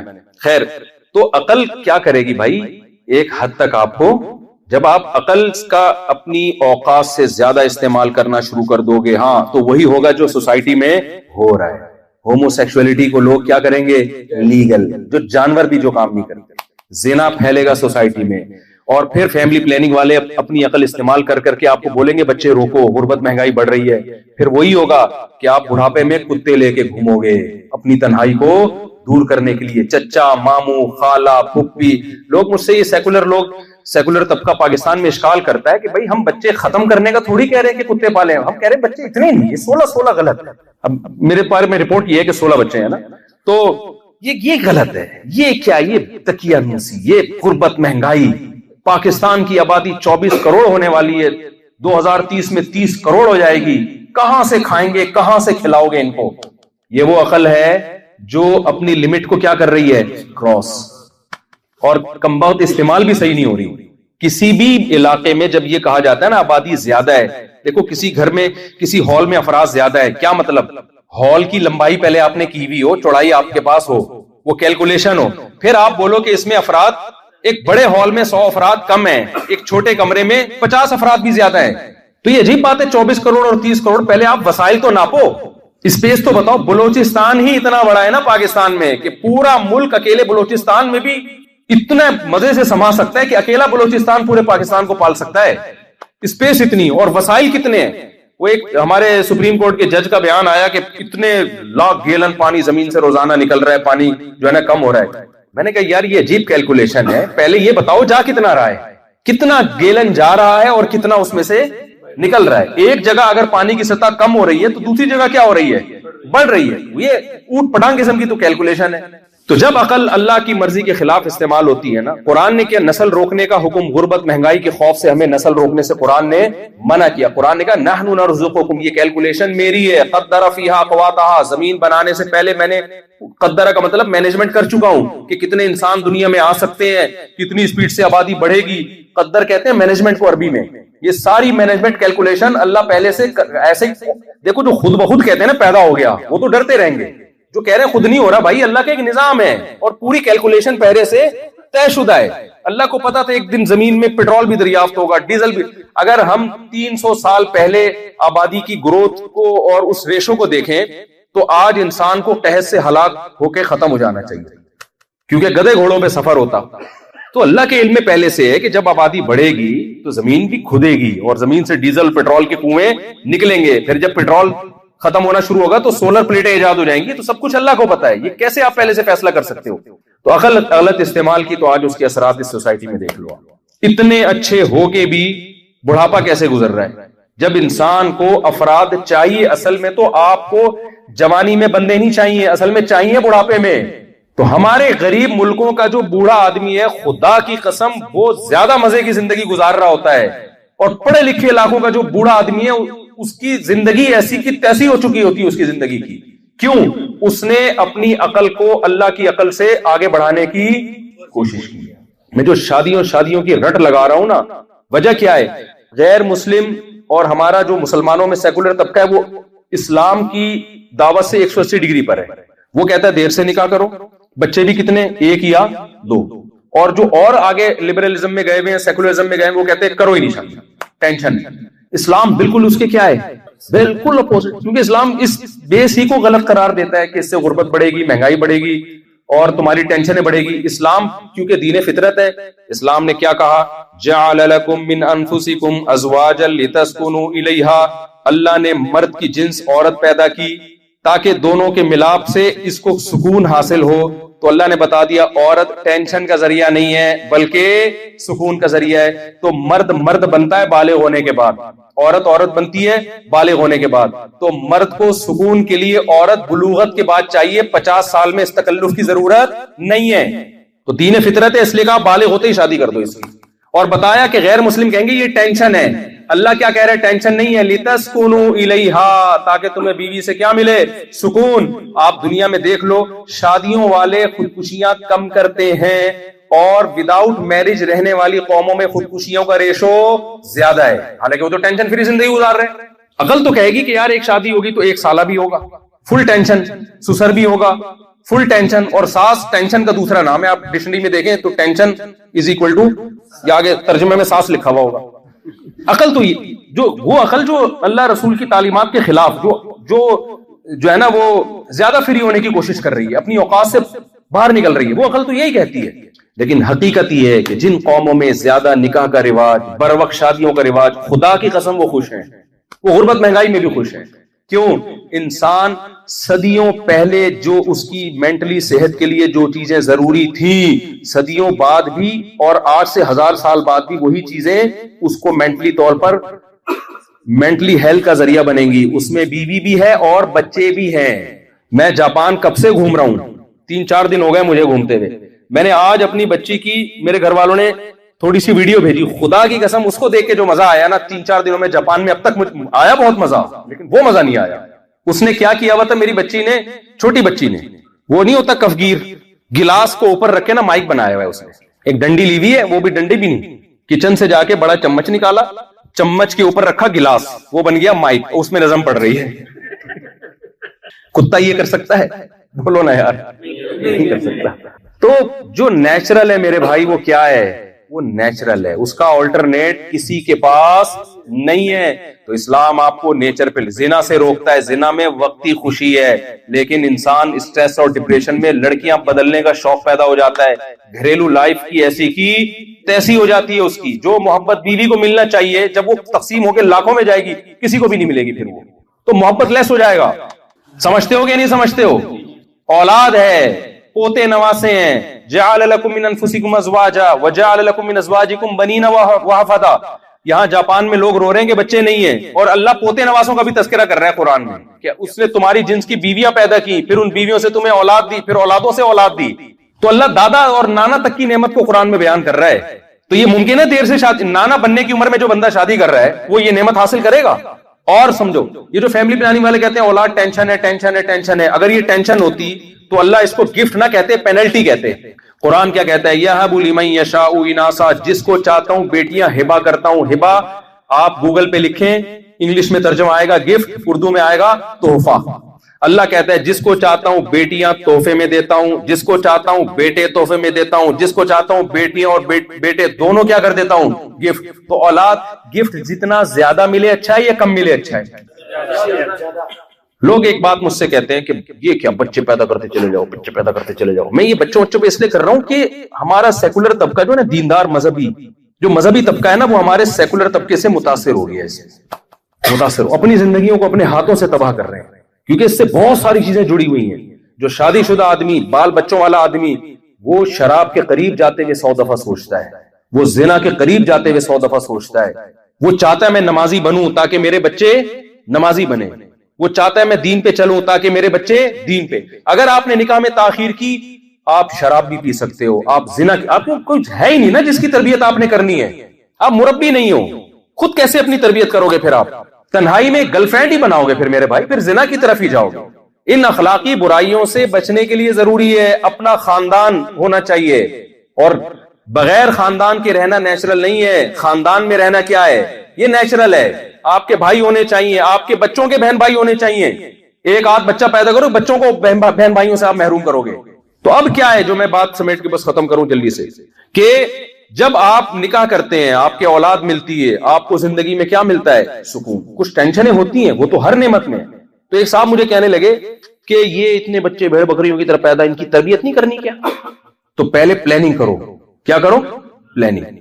پلاننگ کرو کہ اتنے ہوں گے تاکہ میں اس کو, ایک کو ڈاکٹر بناؤں گا, ایک کو انجینئر بناؤں گا, ایک کو سائنسدان بناؤں گا, ایک کو یہ بناؤں گا, ایک کو. تو پہلے سے پلاننگ کرو کہ میں کتنے افورڈ کر سکتا ہوں. یہ بات سمجھ میں آ رہی ہے؟ یہ کیا کہ بغیر کسی پلاننگ کے, مجھے ایک بات بتاؤ, جو کام پلاننگ کے ساتھ ہوتا ہے وہ اچھا ہوتا ہے یا وداؤٹ پلاننگ ہوتا ہے وہ اچھا ہوتا ہے؟ پلاننگ والا. تو کہتے ہیں یہ کیا بات ہے کہ آپ لوگ مولانا لوگ بولتے ہو کہ فیملی پلاننگ مت کرو. بھائی ہم کہتے ہیں, یہ نہیں کہتے کہ نہیں پیدا کرو, پلاننگ کے ساتھ. ایک ہو گیا, اب اس کے 18 سال کے بعد دوسرا ہوگا. یہی ان کی پلاننگ فی الحال یہی چل رہی ہے, عجیب و غریب قسم کی پلاننگ. اور پھر تیسرا ہوگا ہی نہیں. وجہ اس کی ہے کہ پلاننگ, بھائی پلاننگ, آپ کی آمدن دیکھو. پلاننگ میں یہ ساری اصول بتائے جاتے ہیں. آپ اپنی انکم دیکھو, انکم اپنی اتنی, آپ کے گھر کا فلیٹ کے افراد اسپیس اتنی, تو اس کے حساب سے اتنے افورڈ کر سکتے ہیں. بلکہ پاکستان میں تو کہا جاتا ہے ایک بھی نہ ہو, غربت مہنگا مرے گا آ کے, وہ کسی کنٹینر میں نہ دب جائے کسی سیاسی جلسے کے. تو یہ بات بظاہر بڑا بہترین نعرہ ہے, یہ ہر کام پلاننگ سے ہوتا ہے. تو بچے وداؤٹ پلاننگ کیوں پیدا ہو؟ تو مجھ سے کہہ رہے تھے, میں نے کہا مجھے ایک بات بتاؤ, پلاننگ گفٹ لینے میں کوئی کرتا ہے کہ کتنا تحفہ لینا ہے میں نے, یا لینے کے بعد کرتا ہے؟ دیکھو ہدیہ آنا شروع ہے, مولوی صاحب بیٹھے ہوئے ہیں یا کوئی بھی بیٹھا ہوا ہے, گفٹ آ رہا ہے, یہاں سے آ رہا ہے, یہاں سے لفافہ. میں کہہ رہا ہوں میں ایک پلاننگ کے تحت پیسے لوں, میں لینی نہیں آیا کہ ایسا نہ مجھے دینا شروع کر دیں. میں ایک مثال دے رہا ہوں, میرے کوئی بیان کے پیسے نہیں ہوتے. کوئی جیسے مجھے لوگ بلا رہے ہوتے ہیں نا, آپ کو ہم بیان کے لیے بلانے کتنے پیسے, 1 روپیہ بھی نہیں ہوتا. بلکہ میں نے کہا کہ اگر ویزا لگ جائے تو میں اپنے خرچے پہ آؤں گا. تو مثال دے رہا ہوں کہ یہ مثال ہی غلط ہے, کوئی دوسری مثال دے دیتا ہوں. دولہا کو گفٹ دیا جاتا ہے نا لفافے, کسی کے ذہن میں آ سکتا ہے مفتی صاحب سمجھا رہے ہیں، اصل میں کہنا کیا چاہ رہے ہیں، بس گمان ہو سکتا ہے۔ دولہا کی مثال دیتا ہوں، دولہا کی۔ اچھا ہمیں تو دولہا پہ بھی گفٹ نہیں ملے کیونکہ پکڑے جانے کا ڈر تھا ہمیں تو۔ ہماری تو جب شادی ہوتی ہے ڈر تھا پکڑے پٹ نہ جائیں کئی سالوں سے۔ ہماری تو شادیاں بھی اس ٹائپ کی ہوئی ہیں یار، آپ خود اندازہ لگائیں۔ آپ اس اسٹائل میں دوسری تیسری کر کے دیکھو، گفٹ تو کی بحث چھوڑو، آپ کہو گے بس اسی چڈی بنیان کے ساتھ میں کسی طرح سے گھر میں پہنچ جاؤں عزت کے ساتھ۔ تو دولہا کو گفٹ ملتے ہیں۔ اب دولہا بیٹھا ہوا ہے، ایک نے لفافے میں 1000 روپے لے کر آیا، دوسرا لفافے میں 5000 لے کر آیا۔ دولہا کہہ رہا ہے یار پلاننگ، ہر کام پلاننگ کے ساتھ اچھا ہوتا ہے۔ ایکچولی میں اتنے پیسے کہاں رکھوں گا، جیب میری اتنی بڑی ہے نہیں، اور اکاؤنٹ میں بھی جو ہے نا محدود اکاؤنٹ ہے، اس میں 1 لاکھ سے زیادہ نہیں ہوتا نا، ایزی پیسہ اکاؤنٹ ٹائپ کی چیزیں ہوتی ہیں، تو ایکچولی میں افورڈ نہیں کر سکتا۔ اسے کیا کہا جائے گا، اللہ کے بندے گفٹ لینے میں پلاننگ نہیں ہوتی، جب گفٹ تیرے پاس گفٹ تو جتنا آئے اتنا اچھا، اس کے بعد خرچ کرنے میں پلاننگ ہوتی ہے، اس کو محفوظ کرنے میں پلاننگ ہوتی ہے۔ اللہ میاں نے کہا اولاد گفٹ ہے تو جتنا اللہ دے رہا ہے لے لو اولاد، پھر پلاننگ ضرور کرو کہ اس کو کھپانا کہاں ہے، اس کو چور بنانا ہے یا اس کو ڈاکٹر بنانا ہے، اس کو پڑھانا لکھانا ہے۔ پھر اگر پیسے نہیں ہیں تو پھر پیسے کمانے کی بھی پلاننگ کرو۔ فلیٹ اگر چھوٹا ہے تو اولاد آ رہی ہے تو پلاننگ کرو بھائی یہیں رہنا ہے، تھوڑا سا باہر شہر سے باہر چل کے بڑا گھر لے لو۔ میں سمجھا پا رہا ہوں اپنی بات؟ آپ کہیں پیسے نہیں ہیں بڑے گھر کے، تو بھائی آبادی سے باہر جاؤ گے تو جس میں ایک شہر میں اتنا فلیٹ مل رہا ہے آپ کو، آبادی سے باہر بڑا گھر مل جائے گا۔ جب یہ جو ساری دنیا آباد ہوئی ہے، یہ تو اس لیے آباد ہوئی ہے نا کہ بچے بڑھتے چلے گئے، زیادہ تعداد ہو گئی، تو ابا نے کیا کیا، شہر کا گھر بیچ کے ذرا کنارے پہ زیادہ بڑا گھر خرید لیا، تو ملک کو تو اس سے اور فائدہ ہے، آبادی پھیلے گی، ساری آبادی ایک ہی جگہ پہ ٹکے گی نہیں۔ تو پلاننگ گفٹ لینے کے بعد کی جاتی ہے، بھائی گفٹ لینے میں پلاننگ نہیں ہوتی۔ تو یہ وہ عقل ہے۔ تو اسلام دین فطرت ہے جو میں بیان لے کے چلا تھا، بس بات کو بس 5 منٹ میں سمیٹ کے ختم کرتا ہوں۔ تو دیکھو ہر چیز میں جو آرڈر اسلام دے رہا ہے نا، وہ ہے کیا، نیچر۔ سب سے پہلے اسلام کہتے ہیں خدا کی عبادت کرو، یہ نیچرل ہے۔ جو عبادت نہیں کرتے بے سکونی میں جاتے ہیں۔ تبھی تو آپ صدیوں پہلے بھی انسان کو دیکھو گے کہ اللہ اگر نہیں ملا تو پتھر کے سامنے جھکنا شروع کر دیا اس نے۔ یہ کیوں تھا؟ اس کی نیچر کی آواز تھی، بھائی کوئی خدا ہے جس کے سامنے میں نے جھک کے اپنی راز و نیاز کی باتیں کرنی ہے، اس کے ساتھ اپنا غم میں نے شیئر کرنا ہے۔ ان کو اوریجنل خدا نہیں ملا، پیغمبروں کی تعلیمات نہیں پہنچی، تو کسی نے چوہے کو خدا بنا لیا، کسی نے بندر کو بنا لیا، کسی نے بت کو بنا لیا، کسی نے سورج کو بنا لیا، کسی نے چاند کو بنا لیا۔ یہ اس کی علامت تھی کہ انسان کو راز و نیاز کی باتیں کرنے کے لیے گاڈ چاہیے۔ سمجھ رہے ہو؟ نہیں ملے گا کہاں جائے گا؟ تبھی دنیا میں ایتھیسٹ لوگ سب سے زیادہ خودکشی کرتے ہیں۔ اسلام نے آ کے بتا دیا بھائی یہ جھوٹے خدا ہیں، اوریجنل کون ہے؟ ایک ہے، اس کے علاوہ کسی اور کے سامنے سر بولو مت جھکانا، وہ سب کچھ کر سکتا ہے، باقی سب بنے ہوئے ہیں۔ لا تسجدوا للشمس ولا للقمر، نہ سورج کو سجدہ کرو نہ چاند کو، واسجدوا للہ الذی خلقہن، اس کو کرو جس نے ان دونوں کو پیدا کیا ہے۔ تو یہ کس نے ہمیں نیچر پہ لے آیا؟ اسلام۔ پھر عبادت کا اسٹائل کیا ہونا چاہیے؟ دنیا کے جتنے مذاہب ہیں اس سے بھی آگے سے، کیونکہ وہ خود بتا رہے ہیں۔ تو کسی نے کہا یوں کرنا ہے، کسی نے کہا یوں کرنا ہے، کسی نے کہا لٹھ نکال لی یہاں سے، آدھا سر منڈانا ہے آدھا باقی رکھنا ہے، کسی نے کہا کپڑے پہننے کا تکلف کرو گے تو خدا ناراض ہو جائے گا، بغیر کپڑوں کے گھومو آپ۔ دنیا میں مختلف مذہبوں میں مذہبی رہنماؤں کے الگ الگ اسٹائل ہیں۔ کسی نے کہا کرالنگ کر کے عبادت خانے میں جاؤ گے تو ثواب ملے گا۔ وہ ایک شہر سے دوسرے شہر کرالنگ کر کے جا رہا ہے، ٹانگیں کیوں پیدا